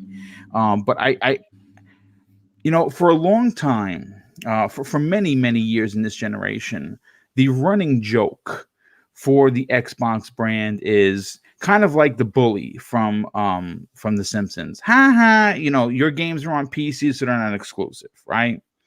And it's Microsoft has a plan, but we're not talking about Microsoft right now. We know what they did, but we're talking about Sony. And for a very long time, for a lot of podcasters, for a lot of content creators, for a lot of clickbait videos, for a lot of videos that people have an opinion on, Sony's the best place to play because their exclusives stay on their console. Well, that is about to change, folks. And Rand, I know that I've heard you say this on numerous podcasts where you were a guest, numerous videos that you've done on your channel, which is outstanding, and of course the Xbox 2 podcast. I think the writing on the wall for Sony releasing their games on PC has been there for a while, but a lot of people didn't want to see it. People didn't want to believe it. What are your thoughts, and how has the community reacted to this news? Because I know that we were talking, behind the scenes. You've seen some pretty funny things about people canceling pre-orders because it's no longer available as an exclusive to the brand. What are your thoughts on Sony bringing a big-time exclusive to their platform onto PC? Wow, Death Stranding going to PC. The apocalypse is here for PlayStation fans. You definitely get that way when you look at Twitter. But the thing is, this isn't really news because they confirmed this when they signed the game at the end of 2015 in that original kind of frequently asked questions. It was a multi-plat from the beginning. A lot of PlayStation fans didn't want to believe it because they would make excuses for it. Like, there's no way to go to PC because it's on the Decima engine. Sony wouldn't give them the Decima engine if they were just going to bring it to PC. Even though recently Sony just released a game, I think it's like Restless Hero. I don't even know the title, but they released it day and date on the Epic Store and PlayStation Network. They allowed Quantum Dream to go to PC with Detroit Become Human, which Sony still owns the IP for. Beyond Two Souls, and what was their first game? I'm like blanking on that one right now. Heavy Rain, right? Yes. Jim Ryan has talked about expanding to PC where it makes sense, especially with like multiplayer titles. And as we kind of talked about in the last segment, Last of Us 2 might be, or not Last of Us 2, but there might be a multiplayer only version of the Last of Us multiplayer sometime in the future.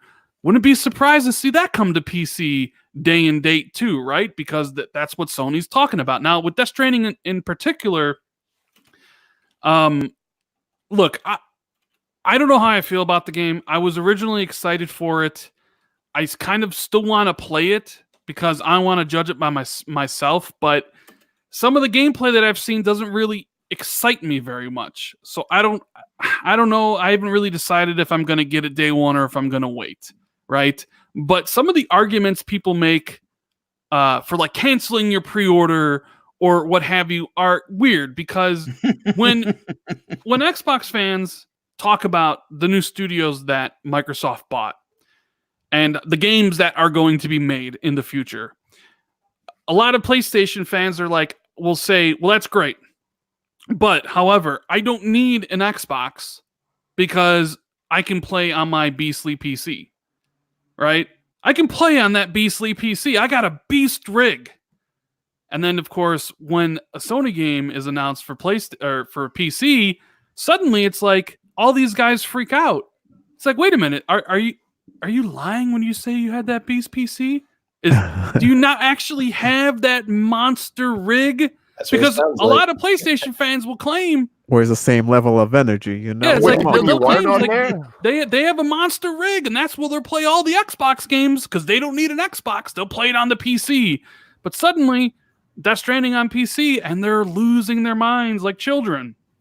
So it's just interesting to see on Twitter, you know, the hypocrites and the people exposing themselves. I always get a nice laugh out of it. I think this is, you know, good for Kojima, good for Death Stranding as an IP, great for Sony because they're gonna. I mean, you can argue about day and date. You know, like a lot of people really don't like Microsoft for putting their games day and date on the PC. Some will say, why don't you do what Sony's doing with Death Stranding and put it on the PC? You know, so there is that kind of debate that goes on, but Sony's going to sell all those games, all the Death Stranding copies in 2 weeks from now. And then in the summer of 2020, when the better version comes out on PC, because it'll be native, they'll sell even more. And maybe it was just kind of one of those sweet deals to give to Kojima to make sure he signed on the dotted line with them instead of with a different publisher. Like, hey, you sign with us, we'll give you an engine for free. You sign with us, we'll even let you put the game on PC so you can grow your brand more, et cetera, et cetera, et cetera. Who really even knows? Because I've seen people say that Sony may not even own the IP, but they do. You can look at all the trademarks. You can look at all the legal stuff. They clearly own the Death Stranding IP. But Sony softened their stance about their games going to PC. And I think in the future, you will see more and more and more Sony games go to PC. It's more revenue. It's business 101, Rand. And I just finished one thing up. I do think, though, it won't be day and date, at least for a long time. Like, I think they don't want to anger their fan base too much. So it'll be 6 months, a year. But that window will eventually close where like 8 years from now, that stuff might be day and date. And what about streaming, Rand? Don't you think Sony's going to stream games in their next cloud service day and date? Like I think there's a very good like chance you buy God of War 2 as a full download and you can play it on your PlayStation, but then you could probably stream it via your mobile thing. I think that from your PlayStation, or do you think it's going to come from Azure like xCloud? No. I mean, like if you buy it on PSN, right? So you bought God of War 2 with no I PlayStation. I think 100% they'll let you stream that game to whatever device you want. So technically, to some people, that instantly makes it like massively multi-platform. Well, yeah, see, but you can play it on your PC, your phone, your tablet. They backed themselves into a corner with all the stupid arguments they made about Xbox. And Sony's literally about to do something very similar. And they don't even realize it because they're too dumb to see the forest for the trees. Yeah. To further Rand's point, I was just going to say, if you remember, like, I don't know, like 2 months ago or something, people found that Death Stranding was no longer on the exclusive list on Sony's website. Yeah, it's pulled off the freaked list, out. yeah. And then what happened is they added it later. They're like, oh crap, they know. Dude, if this was the Sony even just a month ago, if this was the same Sony even a month ago, they never would have allowed this to happen. They would never announce that it's coming to PC. They would have kept it quiet. Until summer, a week before release. I mean, the worst kept secret in the world is that Final Fantasy VII Remake is coming to Xbox. And still, it's like Sony, that's Xbox, but, you know, if it benefits them with bringing it to PC because they still make the money, you know. It's just, things are changing, and it's just weird to see it happening so quick. This never would have happened a month ago. Never. No, I agree with you on that, big man. Yeah. Well, I mean, that's a great point. Shady, I want to get your opinion on this because obviously this is where the assassin in you comes out because you like to cut down people in your path on Twitter, on social media. This has been a running ridiculous argument that we've been basically fighting an uphill battle. Xbox has no exclusives because you could play it on PC or you can play anywhere. And we are starting to see a change in the philosophy of Sony. Now the guy's name, I want to make sure I get it right. Is it Jim Ryan? Am I saying his name right or is that wrong? Jim Ryan, the head of Okay. So I want to make sure. I always get the guy's name wrong. Sorry, Jim. I apologize. He is now running Sony. And I'm sure that this guy ran Europe and Europe is killing it with the PlayStation 4 brand. It's completely stomped over Xbox. So he's going to probably bring the same tenacity to Sony running the company as a whole, especially in the Americas. And there's no doubt that they're going to want to get money from everyone. Now, we all know that Sony's second-party exclusives and Sony's first-party exclusives, they sell well. They just don't sell like a lot of people want. People, like Spider-Man sold 15 plus million. It's probably closer to 20 now because it's Spider-Man and the game is phenomenal. But a game like Death Stranding may not sell as well as Spider-Man. As a matter of fact, it might only sell 3 million copies. It might sell 5 million copies. But if that's released on the PC, the potential for more buyers are there. What are your answers or comments towards this running scenario that Sony was this one way and now people are hiding their heads in the sand? They don't want to see that they're changing. To put it politely, I told everybody this was going to happen. I've said this since getting into this podcast game almost 2 years ago, almost since my very first show on RDX.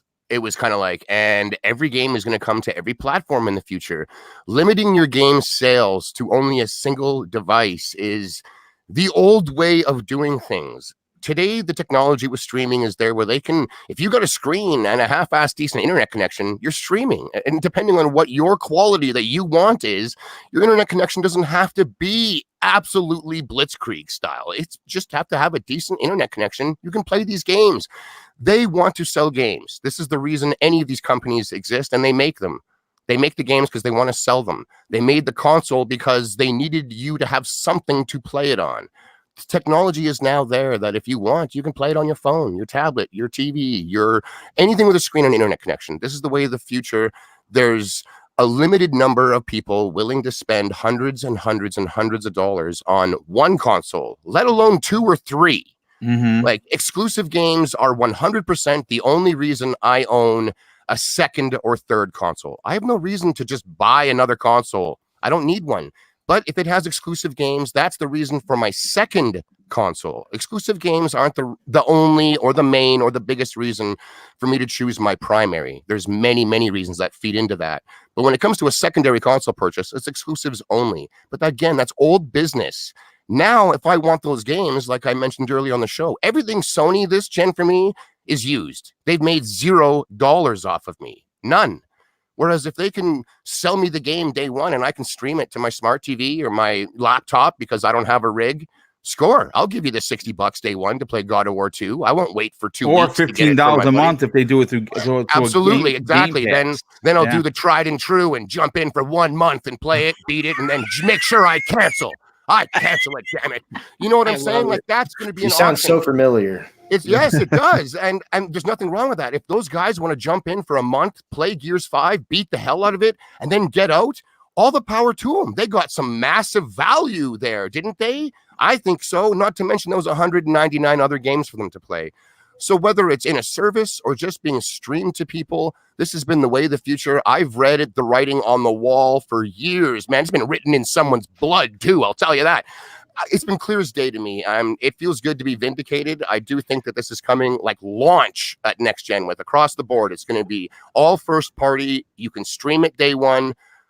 I'm not going to speak as strongly with Sony including their games day one in the service, but I'm pretty sure that's coming too. You can't have Xbox cranking out as much as like 4 to 6 games a year first party only, plus all the other deals they can make into a service like Game Pass, and Sony not counter that with something. Stadia is going to be doing stuff very similar with what they got. Like this is the way the future as well. Ubisoft does day and date. EA does day and date in their services. Everyone in the industry wants to open up their market to the world, whether you have a console or not. So this isn't surprising to me. This is a baby step, as you alluded to. Sony's hardcore fan base, I call them zealots, man. They're crazy. They read what they want and only take from it what fits their narratives, and the rest is in some alien language. They can't comprehend it. I'm glad that it's Sony that's doing these moves, and I'm especially glad that it is the king himself, Hideo Kojima. I'm glad that it's him tweeting that it's coming to the PC, and it doesn't have to be extrapolated through some weird interview somewhere. It's something like that. It's just blatant Kojima himself. This is coming to PC.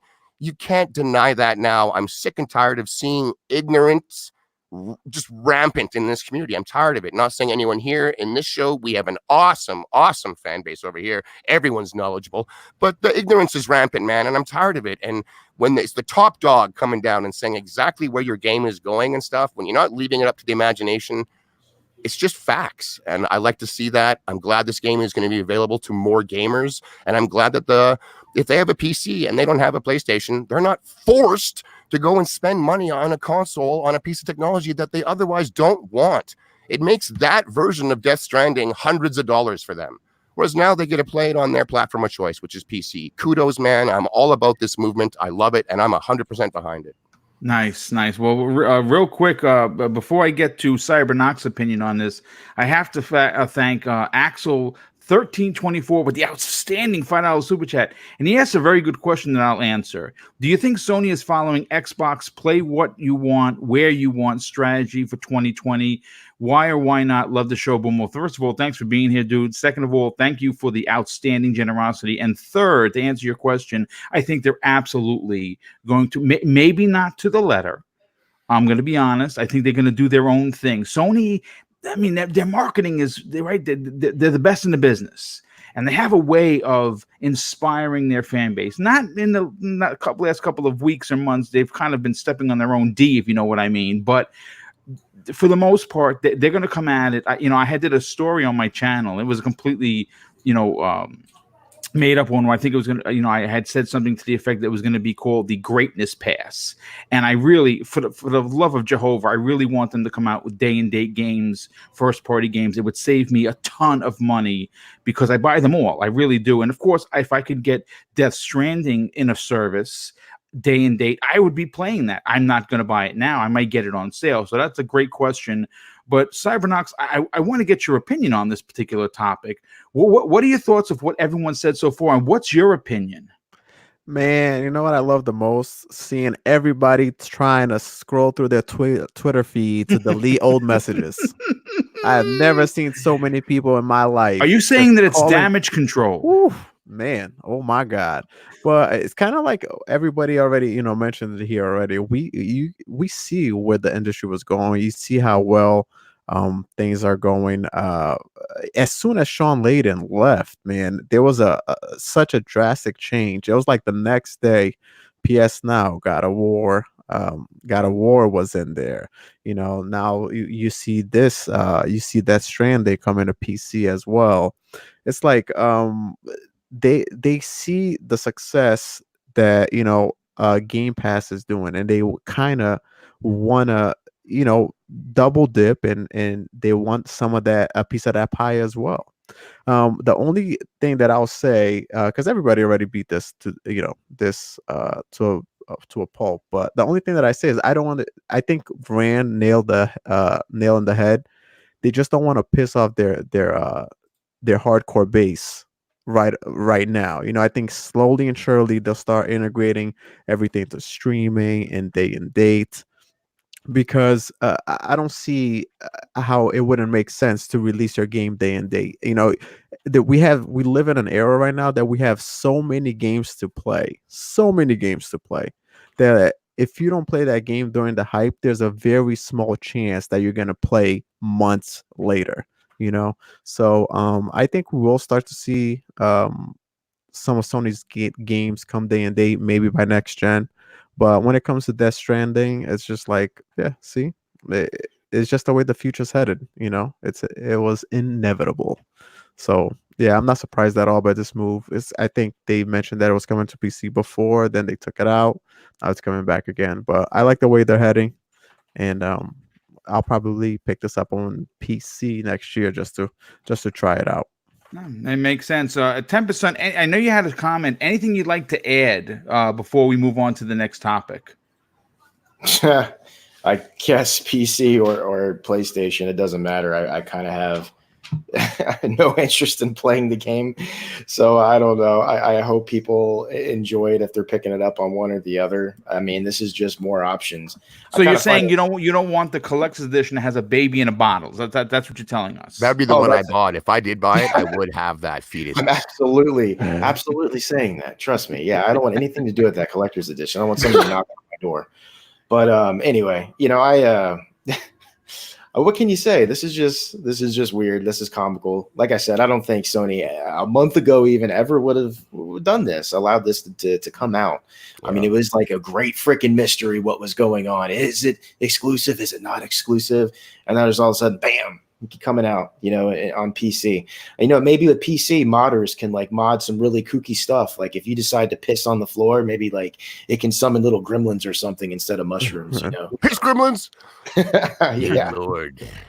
It's pretty comical, but just like everybody else said, I think this is going to be one of the most divisively reviewed games. I think we're going to be looking at like as low as like 3 out of 10, straight up 10 out of 10. It's going to be way more across the spectrum than we've almost seen from any game almost ever.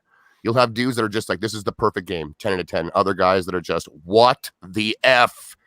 Like 2, 3 out of 10. Like they just can't do it. Or other guys are like so bored. Other guys are engrossed. Yeah. So we're in for a ride and a show at the very least. I think just when it comes to the reviews of this game, it's going to be so controversial. I'm calling it now. Yeah, I can't wait. It's going to be exciting. It is going to be interesting to watch the interweb, so to speak. I just want to see if this game gets less than a 90 on Metacritic. What's going to happen? It's hard to say. But I put it this way: when the reviews start coming out, anyone is going to be watching it like a hawk to see what it gets. But I want to move on to a smaller topic, but I don't think smaller in size really covers exactly what we're going to talk about. Grand Theft Auto actor drops some big GTA 6 release date information, and it might be releasing way sooner than we all expected. A Grand Theft Auto 6 leak has surfaced once again, and unlike virtually every GTA 6 leak, there seems to be something to this one. The new leak comes the way of Stephen Ogg, an actor best known for his role in The Walking Dead, Better Call Saul, and Westworld, and of course Grand Theft Auto 5. As you may know, Ogg played Trevor Phillips in Grand Theft Auto 5, one of the game's 3 playable protagonists or antagonists, regardless of, you may think the other way. So what did Ogg say? Well, during the Brazil game show, basically it's Brazil's E3, Ogg reported that the new installment in the best-selling and iconic series is coming soon. Further, he pointed out that Rockstar Games' big titles take anywhere between 7 and 8 years to make. In other words, just do the math. At this point in time, it's basically falling into exactly what he's saying, and we could see GTA 6 in the next 12 months. It would be certainly interesting. And like the article explains, Ogg suggested that the new GTA should arrive between 2020 and 2021, potentially making one of the biggest next-gen launches for both the PlayStation 5 and Xbox Scarlet, which is it's rumored to only play on the new next-gen consoles. So here's my question to the panel, and Rand, I'm going to write to you. At this point, with the way that the generations are moving, how excited are you for the potential of GTA 6? But more importantly, as a gamer, are you perfectly okay with it only releasing on the next Xbox and the next PlayStation 5? You know what, Shady? Sorry. You know what, Boom? I'm just going to take 1 second here to be like, yo, there's 245 people watching live and only 70 likes. Hit that like button for Boom. Come on. Well, I just want you to know that I wasn't watching the numbers, and I just wanted to, now that you've said it out loud, that I've heard it, I want everyone in the chat to know that as I've been doing this, November 3rd makes it officially 24 months, and I'm a YouTuber, right? I'm one of the hip kids. I have never had this kind of numbers watching any of my live shows. This is record breaking tonight. Boom, so thank you. Big time, dog. I gotta say, when I first started listening to anybody in this community, 200 meant you were doing huge. Everyone was 200. Oh my god! And it's a big number. So everyone started at 200, viewing it as huge. This is huge. This is a milestone. Congratulations. Thank you very much. Thank you. Thanks to chat, and thanks for the panel being here. Thanks again, Rand. I do appreciate everyone. If you do want to hit the like button and help me get into the big big time algorithms that YouTube is known for. The like buttons definitely help. But what are your thoughts on GTA 6? And are you perfectly okay with them skipping current gens? And because of the size and scope that this game is potentially going to be, do you think that it's best for the game to skip this generation? Absolutely, Boom. Absolutely, 100%. You know, I'm even thinking, not even Grand Theft Auto 6. You know what I want to skip this gen is Cyberpunk. I would love it if they would delay Cyberpunk and move it more towards the next gen so I could play it on Scarlet day one, because as much as I would want to, I can't wait. I need to have Cyberpunk day one. So I'm going to play it on my X. But if they delay it and it's at the launch, I'm next gen all the way, baby. So with Grand Theft Auto 6, one of my favorite franchises, I love 5 so much. Can't wait to see what they're going to do with that. I adored Red Dead Redemption 2. It's still my game of the generation, kind of co-game of the generation with God of War. I loved Arthur Morgan. I need to see what they're going to do for this one. So yes, I am 100% behind them making it for next gen only so we can get the game built for those consoles and PCs in mind, like the SSD for super fast loading or whatever way they want to build it. You know, better frame rates, more solid stability, better resolution off the bat instead of still playing it on current gen, which honestly is starting to show it's like wear and tear. Like I was just playing Call of Duty Modern Warfare, and it has frame rate problems on the X. Yes. Not to mention, like, it doesn't run particularly well on the S. We're at that point now where a lot of these games, like you could point to Control, which was an atrocity performance-wise on every console, where like next gen is needed, and it's needed now more than ever. So yes, I'm 100% behind Grand Theft Auto 6 being next gen only. I'm kind of hoping it's sooner rather than later, maybe 2021. I don't think they need to get it out there 2020. Maybe even 2022. They take a long time to make games. So they do. Yeah, 100%. And they're worth it. They're worth the wait. Mm-hmm. Oh, 100%. Yeah. Well, listen, that was that. Well, great response. And I hate to say this publicly, but I kind of agree with Rand about the Cyberpunk. I would love it to be next gen only. I know that's taboo, but think about what they could do with that game. You know what I'm saying? Where they could go. Holding nothing back. But keeping with Grand Theft Auto 6, I want to go to So Shady on this. Obviously, GTA 6, we've heard a lot of rumors. We're hearing that it's going to start in the 70s, then work its way through the 80s, possibly going to the 90s, right? Working through, decades of drug dealing, building your empire, different countries, things of that nature. What are your thoughts? I mean, do you think it's absolutely necessary at this point to have GTA 6 on the next gen consoles exclusively simply because of the size and scope? I hope that it is. And again, like it's getting to this point now where it's weird. Like when we're like, it's only available on next gen consoles and through xCloud and Stadia and any screen with an internet connection. You know what I mean? So like, yes, if you want to play it on a console, if you want a console under your television, it'll have to be a next gen console.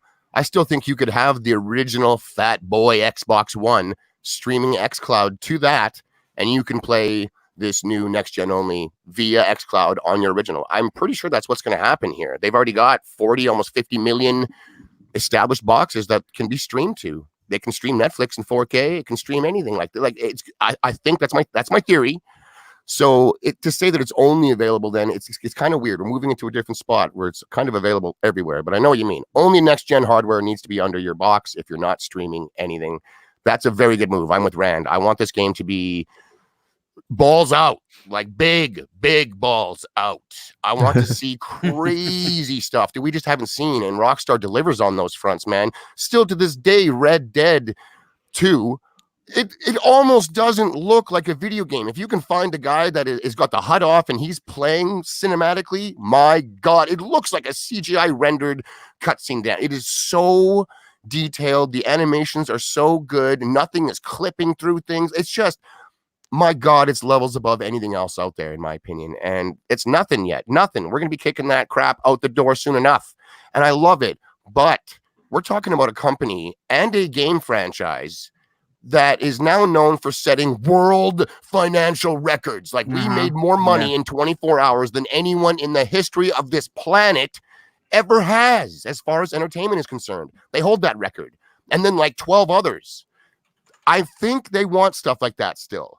So if they're going to release a game that is only available on next generation hardware, and to people that are embraced streaming, we have to include them as well. If that works great, and hundreds and hundreds and hundreds of millions, billions with a B, they're streaming games, it'll come out as early as this rumor, I think.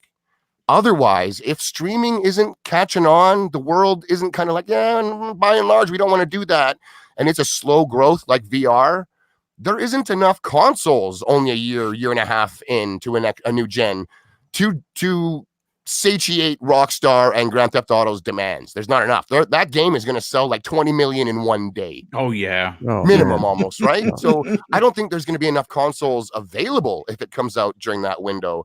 So as much as the older Rockstar games did take 7-8 years to make, I think with this game, especially with GTA 5 pumping just like uncountable money into their coffers, Red Dead Online 2 sure as hell isn't bombing. That thing's printing gold bars.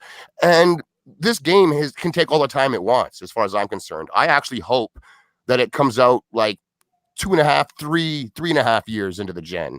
They also like to show things off like a year and a half out at least. So I think it releasing only in like 2020, even early 2021, that's way too early. I'm calling like end of 2022, maybe even 2023 sometime. And I think it'd be ideal. They would have way more time with this new hardware. It would just be a better game. We've got so many games now. I can wait as long as possible, really, for GTA, because I just want my mind blown so far off my shoulders. There's no putting it back on, man. No, that's Rockstar delivers that. So I think it's just way too early. I think Stephen Ogg, I love the guy. He's hilarious in the game. I like his acting.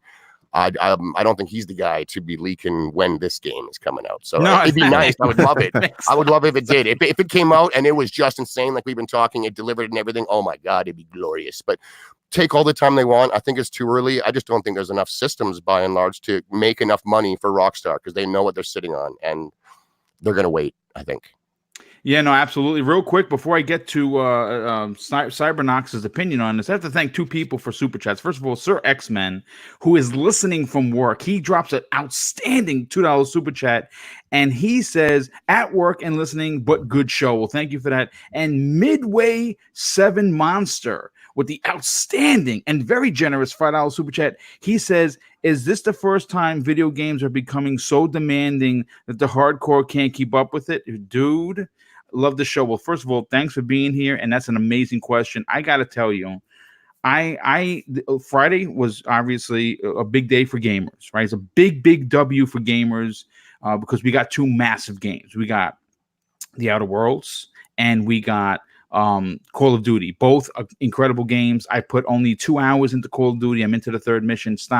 Cannot stop playing The Outer Worlds. It is right now. It's my number 3 game of the year in that block that could possibly move around. I don't know what it's going to be, but Cybernox, I want to get your opinion on this because we've heard a lot of things, a lot of really, really exciting things about Grand Theft Auto 6. First and foremost, and I'm interested, is that this is the first game there's going to be a female protagonist, at least one of them, which is pretty interesting to see who she is, where she's going to be in this drug dealing empire. It's gonna span multiple years. It's gonna span multiple countries.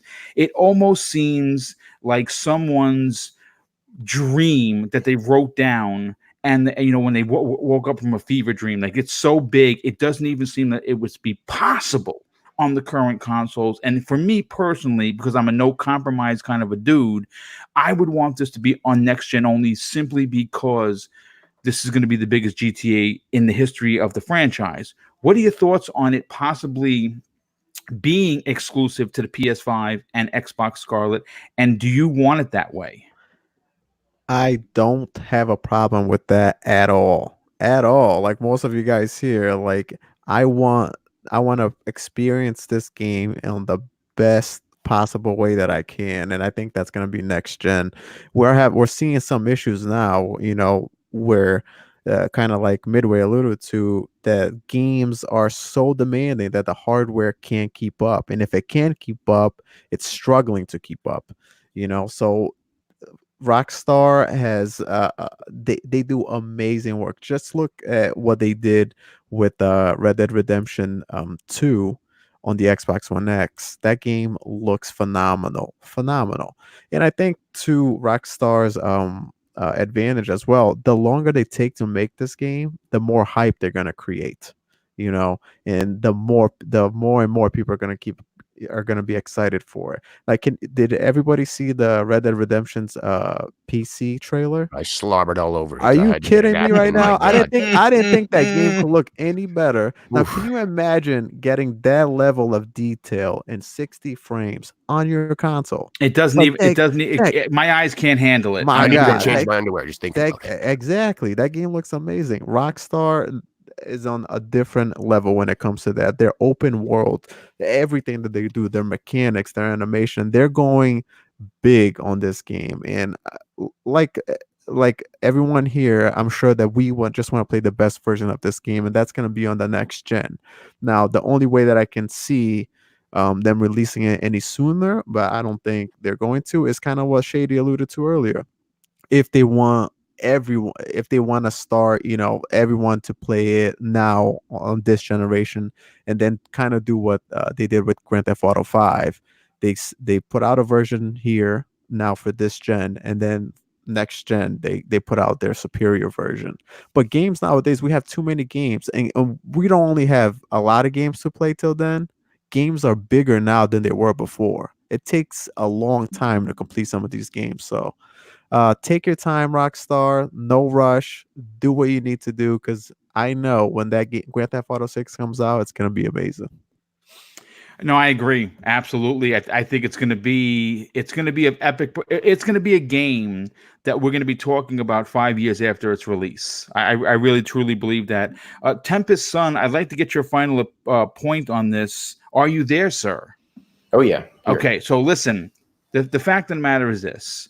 These next consoles are going to be basically PC monster rigs for the price of anywhere between $400 and $500, maybe $600. It depends. I'm thinking the highest is the $550. I think that we're going to get both of them for $500, but they're going to be so beefy and so and mimic high powered PCs. It almost seems like it's the only way for GTA 6 to exist, based on the rumor mill that has been posted all of 2019. And I don't necessarily know if Og, like Shady was saying, would be the guy to leak this information. But with that said, are you okay with this being next gen only? First of all, just got to say, boom, boom, kaboom. Noof Nukem is in the room. Oh, nice. He's here. I just saw him in the chat. But yeah, no, it absolutely should skip. And what's interesting to me is this company, they have all the time in the world. Why not just blow it out of the water next gen? I mean, if you think about it, they're still making money and still tons of people playing Grand Theft Auto 5. And that game came out last generation. Think about that. Oh, yeah. Last generation. They re-released that puppy on these consoles. I mean, if anything, it's been out on PC forever. But they could maybe, even to stretch the life out of this one, they could go ahead and put like a 4K patch or something like that. Up-res it or something. I mean, they could do anything. They could milk the cow on a Grand Theft Auto 5 for quite a while. I don't want them to, but I mean, they could. There's like 117 million sold or something. It's ridiculous. Yes, 117 million copies sold. It's everyone in this panel bought it 4 times. You just didn't know you paid for it. Yeah. Well, see, this company, I mean, even if they do, like what Shady was saying, they want all the consoles in the world. I got news for you. If this game comes out, it's going to sell all the consoles in the world. Yeah, I was going to say that. Yes, it will sell. It will sell next gen consoles. Like they're going out of style. Yeah, if you thought Red Dead was big, Grand Theft Auto is on a whole nother level. It just really is. It's just, I don't even know what to say about it at this point. Like, I mean, if the console company was like, yes, please come out, please, you'll sell us consoles. At this point. But as far as the rumors and what's going to be happening in the game, supposedly. That's so far out. I mean, I don't know what to believe. I really don't. But the whole different timeline thing, like my favorite Grand Theft Auto is actually Vice City. Mine By too. far. Loved Vice City. Vice City. Man, that was so fun to play. God, the soundtrack was ridiculously great. Oh, I know. Yeah, it really was. Yeah, I had so much fun playing that game. But yeah, if they go through every, like, it'd be cool if they went through every generation. And this might even be too big because they're not going to give you just a small section of a map or something, but maybe go through like every era of Grand Theft Auto. So like London, in the 70s or something like that. I'd love the 70s. Yeah, and just work your way through it. That'd be so cool. But I mean, who knows what they're going to do as far as like improvements to gameplay. All I can say is, dude, even today, like I said, last generation Grand Theft Auto came out. That game is so big. There's honestly really nothing else like it. I mean, God, that map is so huge. I mean, you can get lost in the ocean in that game and explore there. There's like an underwater system. Yeah. There's like a sewage system you can ride jet skis around. I mean, God, you could go play tennis. Hey, go play. You could make something up in your mind and just say, "Oh, you could go do this." Like you're joking. You're not joking. You're actually correct. You could probably do it in Grand Theft Auto 5. It's ridiculous. Yeah. I don't remember where I heard it, but I heard something about they were going to really change up the next game and maybe make like a massively open, detailed world like they have with GTA 5. But instead of having one gigantic story, single player story, they're going to have like a whole bunch of mini stories. So it's like you buy the game, which has the world and the online, and then you can kind of every couple of months you pick and choose which story you want, and they can just tell you completely different stories that have nothing in relation to each other except for the fact that they take place in this world. So they just take you to different places, meet totally different people. You're doing totally different thing. You're not always needing to be a criminal. Like they're just like, we have this world that has so much ability to do everything, which is what you're saying. Like you can do anything in GTA 5.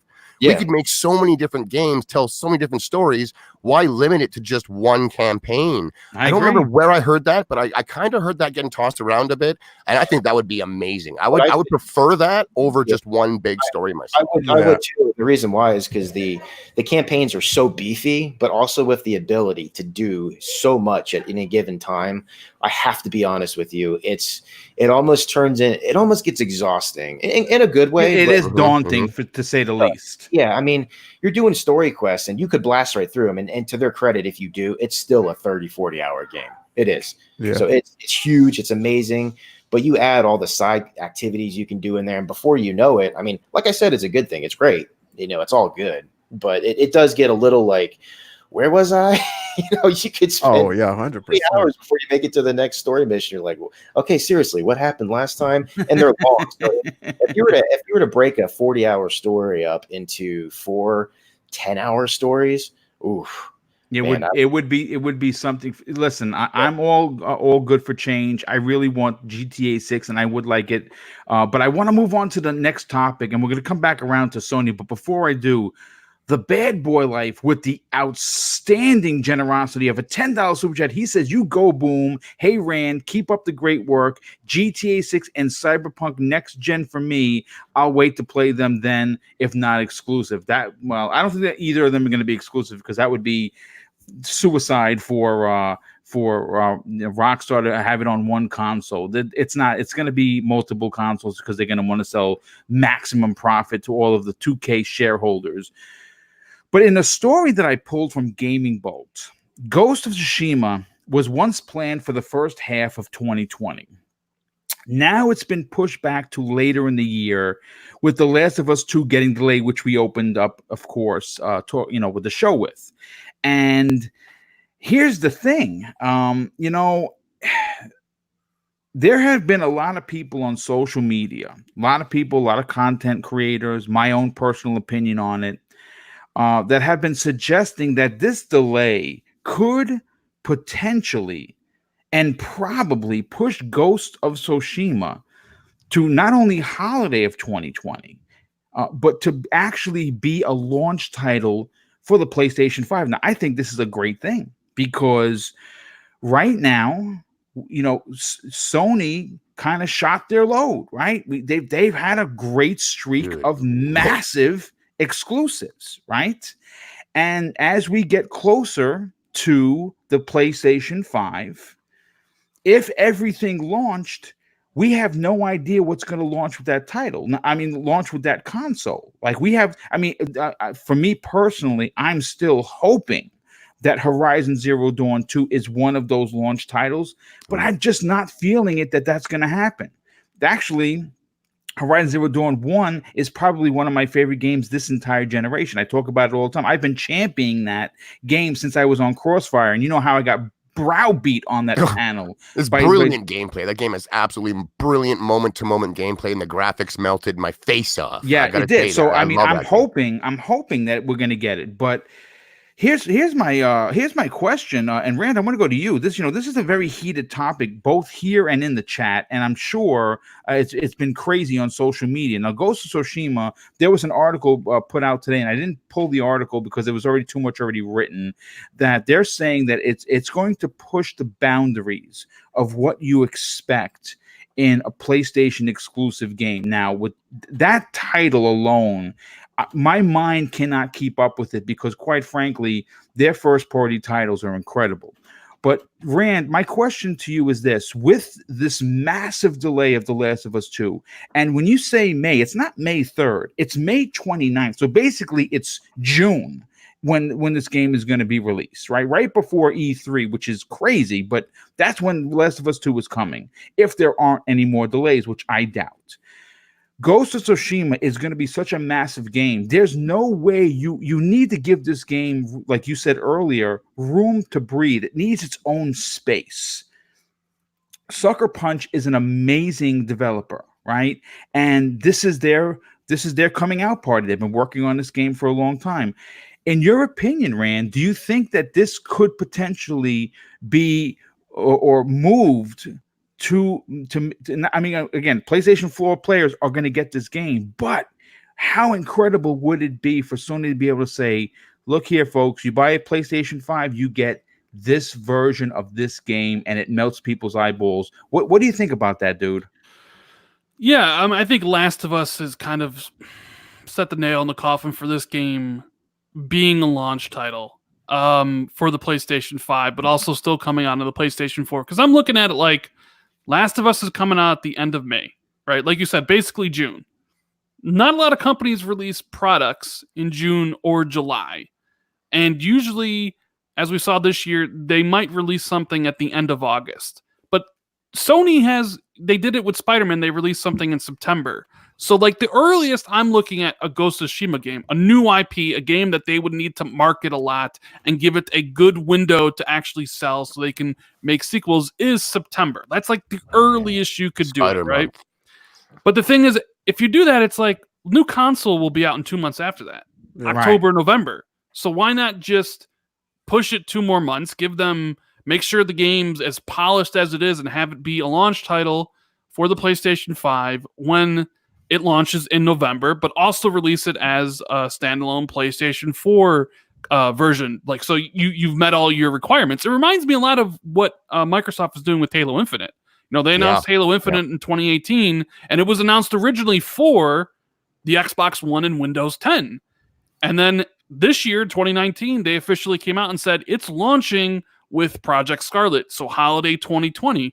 Right. A very similar situation, except Sony hasn't said anything about Ghost of Tsushima since they unveiled it at Paris Games Week. I believe it was 2017. Yes, 2017. Yeah, so they haven't talked about it at all. They have had other games to try to get out, the God of Wars, the Spider-Mans, the Death Strandings, and stuff like that. So, yeah, I could definitely see Death Stranding now being a launch title for the PlayStation 5. I don't expect Horizon Zero Dawn 2 to launch with the PlayStation 5. I expect it in early 2021, like in February.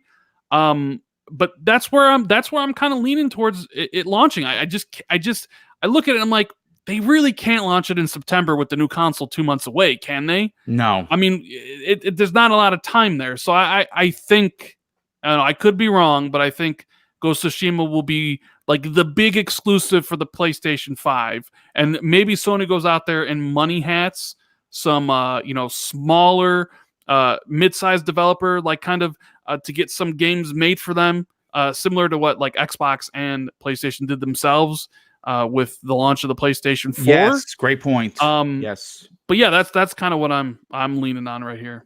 That's a great point. And that's actually, I didn't think about that, getting the smaller developers, because right now we don't know what Sony's doing. Like for Microsoft, even though we're still in the dark there too, we do know Halo, we do know Forza Motorsport 8, and we are thinking that there could be one other secret project there. And I'm still saying Killer Instinct 2 as a launch title as well for the Xbox Scarlet. I would say you're gonna the likelihood of that happening is 0%. Boom. No, Brad, devastated. When your connects. That's brutal. I don't even know what that. I can't even respond to that. So shady. I want to get your opinion on this. Ghost of Tsushima is going to be a big game. There's no doubt about it. Sucker Punch is a great developer. I'm very excited. I love feudal Japan, one of my favorite genres to roll around in. Which was made famous by Onimusha back in the day by Capcom. And we've seen other ones like Tenchu and Bushido Blade. I love that era, and I love those Bushido games. Blade. So, of course, I'm very excited for this. But here's my other... I'm going to kind of just twist the question a little bit.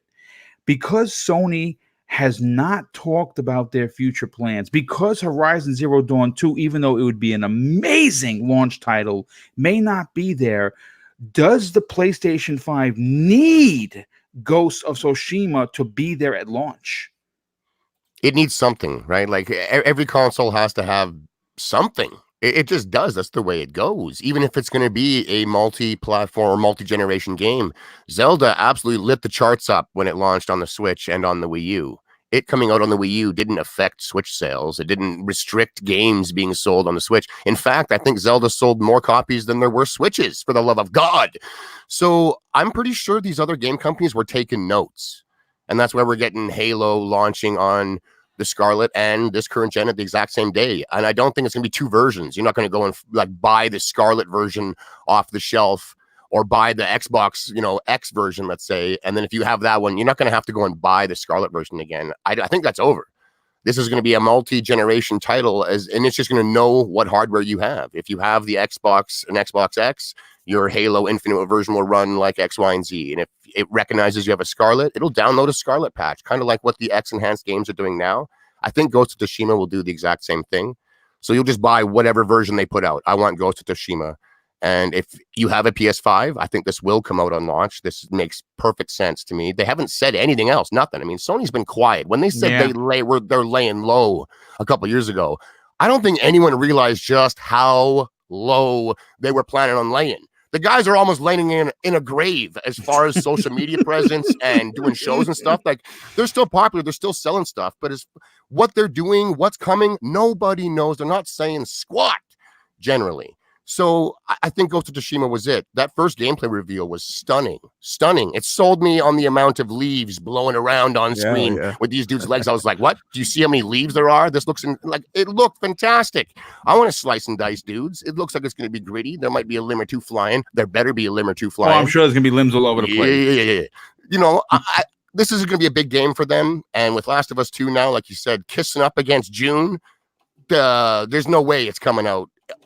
I think even September, like you said, the Spidey month, it's too early. That's too early. Too early. Yes. I think they're going to wait and they'll release it day and date. It'll be the same scenario as Halo Infinite, but that'll be there. If you want the best running version of these new hotnesses, you pick up the new hot console with it. Otherwise, Sony is totally down with selling the game to the 100 million or so, console owners.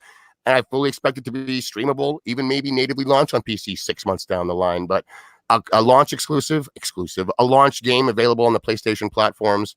I think that makes the most sense. The game looked fantastic, and if it can look even better, I think they should delay it for that. Unless they've got something cooking. For all we know, they come out and they're just like Horizon Zero Dawn 2, God of War 3, Spider-Man 2, all day and date.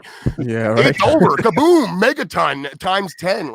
It's not going to be like that, but I think this is it, and it's always been like this. I actually don't think maybe the delay of Last of Us probably didn't even affect it. I think this was kind of always there.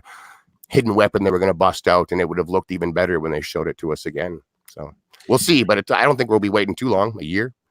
No, maybe launch, right?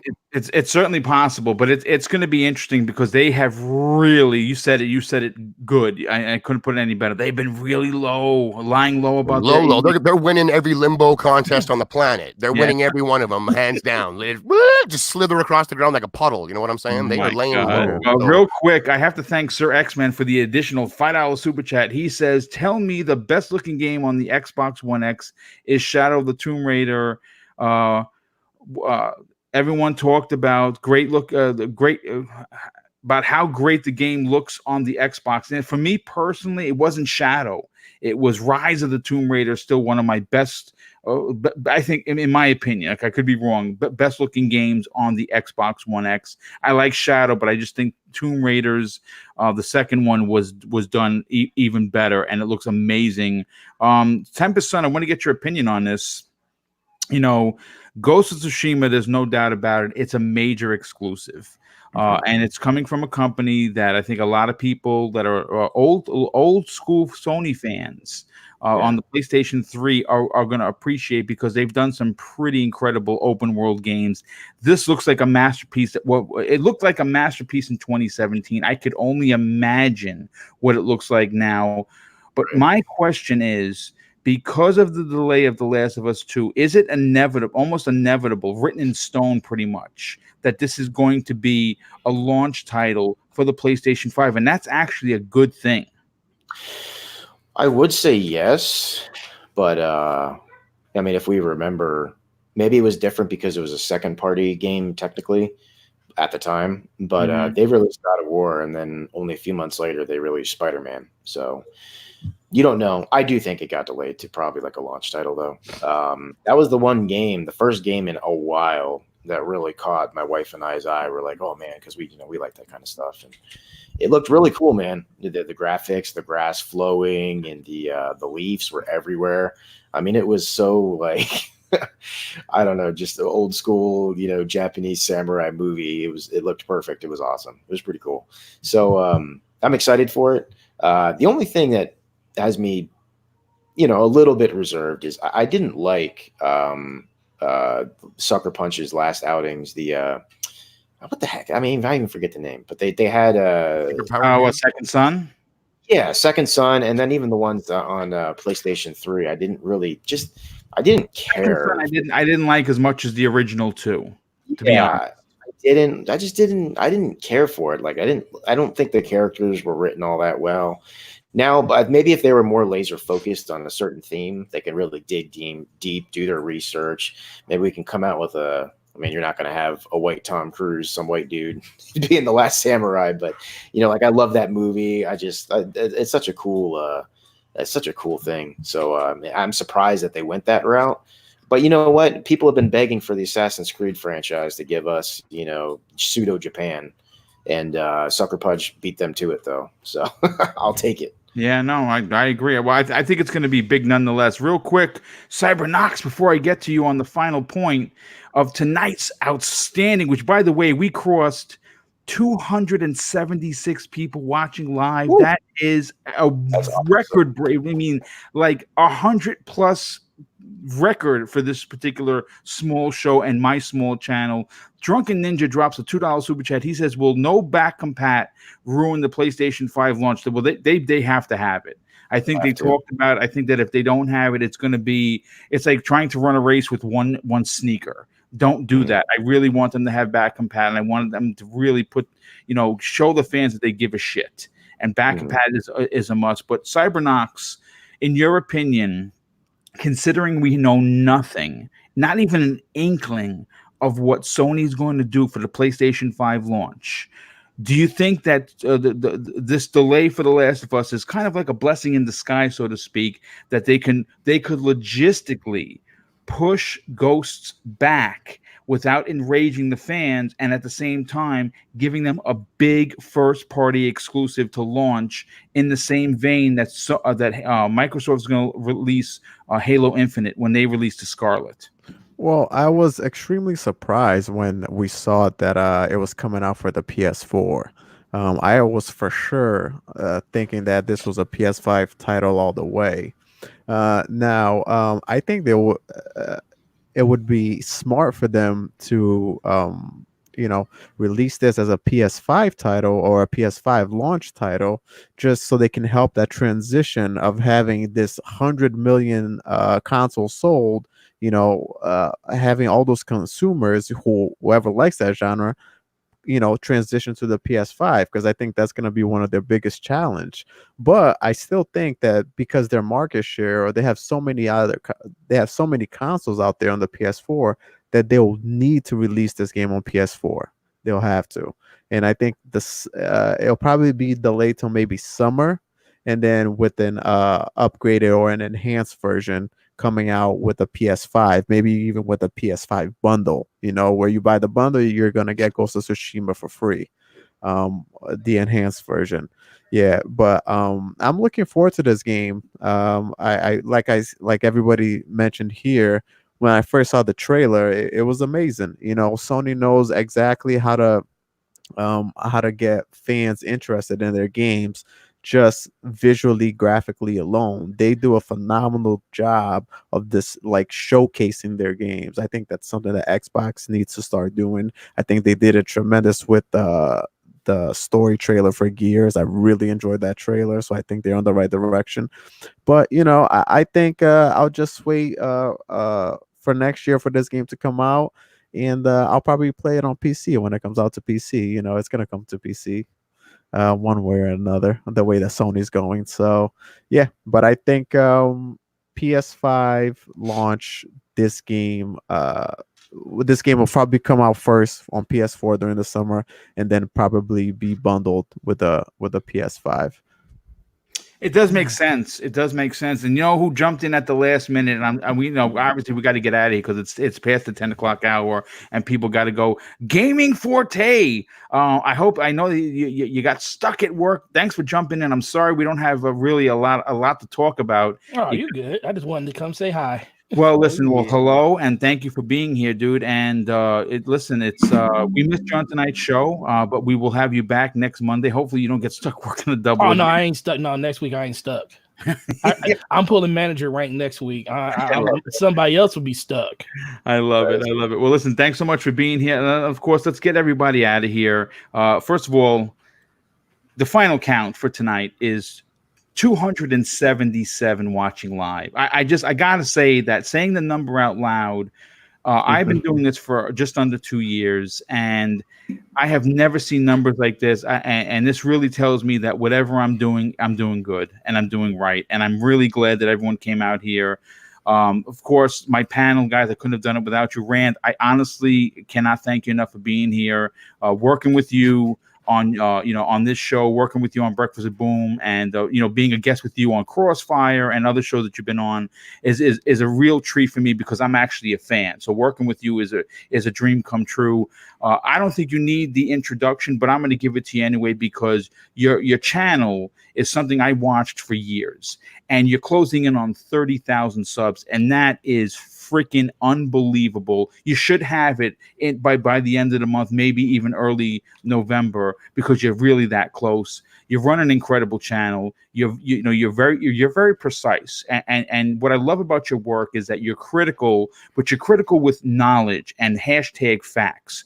Do me a favor, tell everyone where they can follow you on Twitter, but more importantly, get you past that 30,000 subs on your outstanding YouTube channel. Well, thanks, Boom. I had a great time with you guys here on what's the name of this podcast, Boom? You got so many of them. What's the name of this one? This is Prime Time Gaming. Yes, Prime Time Gaming. It was a good time talking games and everything. I'm glad that you broke some records. I mean, 270. They're definitely not here to listen to me drone on. I do have a question for you, though. Yes. Oh, so but before I get the question, I'll just plug. If you guys haven't seen my YouTube channel, it's youtube.com/RandalThor19, and all the relative links to Twitter and all that stuff will be there. You can check it out if you want or not. It's up to you. My buddy, good friend of myself, good friend of you, he's just on the Xbox Factor podcast with you. Dealer Gaming. Yes. I was talking to him last night, talking to Cole Eastwood. And he asked me to ask you this question.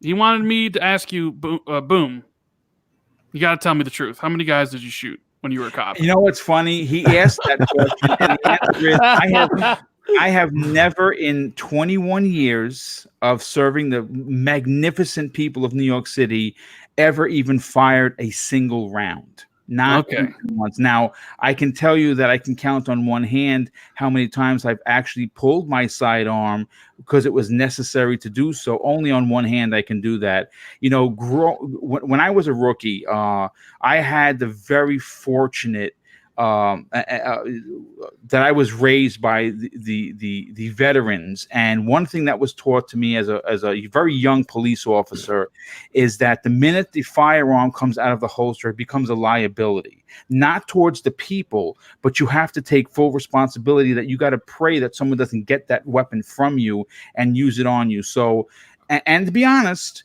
in all of my career, in the 21 years I worked, I was mostly a street cop, and I made hundreds and hundreds of arrests. I can count on one hand how many times I've actually had to fight with people, because the persona that I have here on YouTube, the good guy persona, they used to call me Officer Friendly on my beat because I treated everyone with respect. And that's where I close out these shows. I tell everyone, that's not just something my dad told me. He taught me. It doesn't cost anything to be nice. And more importantly, you treat people how you want to be treated. And those two small things I had such an amazing 21-year career as a New York City police officer. It was a dream come true. It's something that I dreamed about doing when I was playing with my G.I. Joes. And so I can say, yeah, thank God I've never shot anyone, but I never even fired a round. I thought you were Judge Dredd out there laying no, in New York streets. I'm more like Banjo Kazooie, so officer-friendly RoboCop. Nice. But Rand, listen, dude, once again, thank you so much for being here. It was an amazing show. I'm going to remember this show not only because you were on when we broke all these crazy records. I'm sure you'll break more records in the months to come when Microsoft. You got XO19 next month, right? Yes. You have the eventually the full reveal, or the media event for Scarlet next year. You're gonna have the Scarlet launch, and who knows what else in between. The video game industry is like today, for instance, Death Stranding on PC out of nowhere, right? Like crazy stuff happens all the time, So. Well, listen. Listen again. I would not be. I think I love to say this, but none of us content creators would be anywhere without the people, without the community behind us. So you guys really made this a special night. So Shady, I want to get you out of here as well, dude. You are one of the hardest working guys, not only on social media, but you do have two shows that you're on mine. And of course, you were on Dealer a couple of weeks ago, making your triumphant return to podcasting. But you're also on social media, and you're very active, and you don't fight with everyone, though you do bring the knowledge when people need it. And you're kind of the guy that walks silently and carries a very big stick at 6 foot. I think you're 6'6". I think what do you come in? Tell everyone where they can follow you on Twitter, and more importantly, listen to other shows that you're on. Not a problem, Boom. Once again, thank you for making me a part of your two shows, man. It's been absolutely a hell of a time this entire time I've been here. You've just built such an absolutely fantastic community. The chat is great every single week. I do my best to keep up in there, but I'm also trying to listen to the guys. I'm trying to talk myself. I don't want to be stepping on toes. It's a little bit more involved than maybe your average guy out there is aware. So I'm sorry if I miss anyone talking with me out there. I really do try. But thank you, everyone, for coming out, breaking records. I'm going to take all of the credit. My return, that's what did it. No. But what a thing to return to. I got to say, that's absolutely fantastic. Like I said, when I first started watching anyone in this entire community, 200 was seen as the big. Everyone was like, hell to the, yeah, we're doing this. This is awesome. So congratulations, man. You deserve it. I'm so happy to be a part of it. I am so shady. Some people call me so opinionated, but you can find me on Twitter at the Sesh Empire. That is one word. I do talk a lot of games, sometimes a lot of smack, but I try and keep it somewhat civil, man. I only really hit hard when I'm coming across just outright savage trolling or stupidity, like just outrageous. Then I'll hit them pretty hard with some facts. Maybe a cuss word or two might come out to play. Actually, I guarantee it will. So the Sesh Empire on Twitter, that's where I am. So Shady on Xbox. Thank you, everybody. I'll see you Friday. That's the other show I'm on with Boom. Happy gaming. Yes, well, thanks again for being here. And of course, Cybernox, I want to get to you, my brother, and get you out of here as well. You run an incredible YouTube channel. You're very active on social media, especially on Twitter. And people like to hear from you. I see that you interact with them, and that's great. That's what we have to do. Tell everyone where they can follow you on Twitter. But more importantly, check out your very excellent YouTube channel and what you do there. Yeah, bro, I appreciate that. Glad to, have Shady back. It was a pleasure. First time podcasting with Rand. It was awesome. Guys, you can find me on Twitter. That's where I'm mostly more active. Cybernox on YouTube as well. Cybernox, pretty easy. I'm editing a couple of videos together right now. Nice. I'm playing Call of Duty, so I'm gonna do my first ever review for that. Which nice, is, dude. Excellent. got to start somewhere. But yeah, it's awesome being here every Monday with you guys. It's a little tough right now with the little guy, but the more and more I can be here talking games with people who is as passionate about gaming as I am, it's fantastic. So I look forward to every single Monday. Chat, you've been awesome as always. So get ready for another show next Monday. Yes, well, thanks for being here, dude, and I certainly appreciate that. And Tempest Sun, listen, dude, we did not get that Overwatch 2 topic in, but we will. I wrote it, and I'm gonna kind of just pull it back, and we'll save it for because I know you have a lot to say on Overwatch 2. But more importantly, we have a big Blizzard topic that we didn't get to, which I'll probably pull for next week as well, because that's really interesting. But tell everyone where they can follow you on Twitter, but more importantly, if they want to team up with you or of course get killed by you in all of the first person shooters that you were a mastermind at, give them that information. I am at the Tempest Sun on Twitter, and my gamer tag is Tempest Sun. And I just got to say, once again, as always, I appreciate the invite, Boom. This is extremely fun for me. I've been listening to you for, like 2 years now. I mean, it started on Crossfire, every Friday night, from the get-go. Once I realized this community was even a thing, I've been rooting for you the whole time. And I'm glad I'm on your show. It's awesome. You're breaking records, buddy. So I just want to say congrats. And I had a lot of fun tonight. There is a lot of just kooky stuff happening in the video game world. And there's a lot of events soon. Just BlizzCon is going to be so fun. Oh my God. We might have to have a show just based on BlizzCon and XO19. I'm looking to put something together, but I will be doing the advertising and see if we can get that done.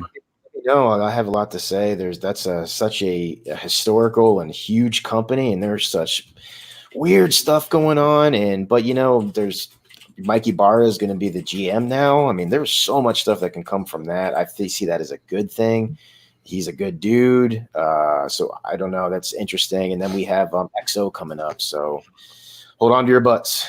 Yeah, absolutely. And of course, I have to give him a shout out. I have to give, he's been doing some really cool things on his YouTube channel. Gaming Forte. First of all, I'm sorry you weren't here for this epic show. I hope that you got a chance to at least listen to it. But you have been doing two things that I want to, push out there. First of all, the inspired videos you've been doing on Twitter are amazing. Letting people know that yes, there's more to life than video games, and you have words that you put out there which are important, and I love those videos. But more importantly, you've been really cranking out your videos on your YouTube channel. I know you took some time away, but you're back, and I want everyone to flock over there and give this guy some subs. Tell everyone where they can do that, dude.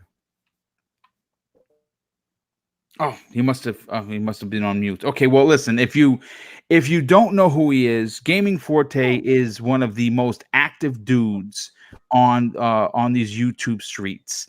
He's on multiple shows. He has his channel, and he's very, very positive on social media, which is something more that we need. But listen, again, I won't hold anybody up. We're already at 10:17, at least on my time. I want to thank everyone for being here. Really helping me break records today was amazing. The super chats were outstanding. The generosity cannot be denied. So a big thank you for that. And of course, my panel, you guys were amazing. And we will do this again next Monday evening on the newest episode of Primetime Gaming. Take care, everyone, and have a great night. See you later, everybody.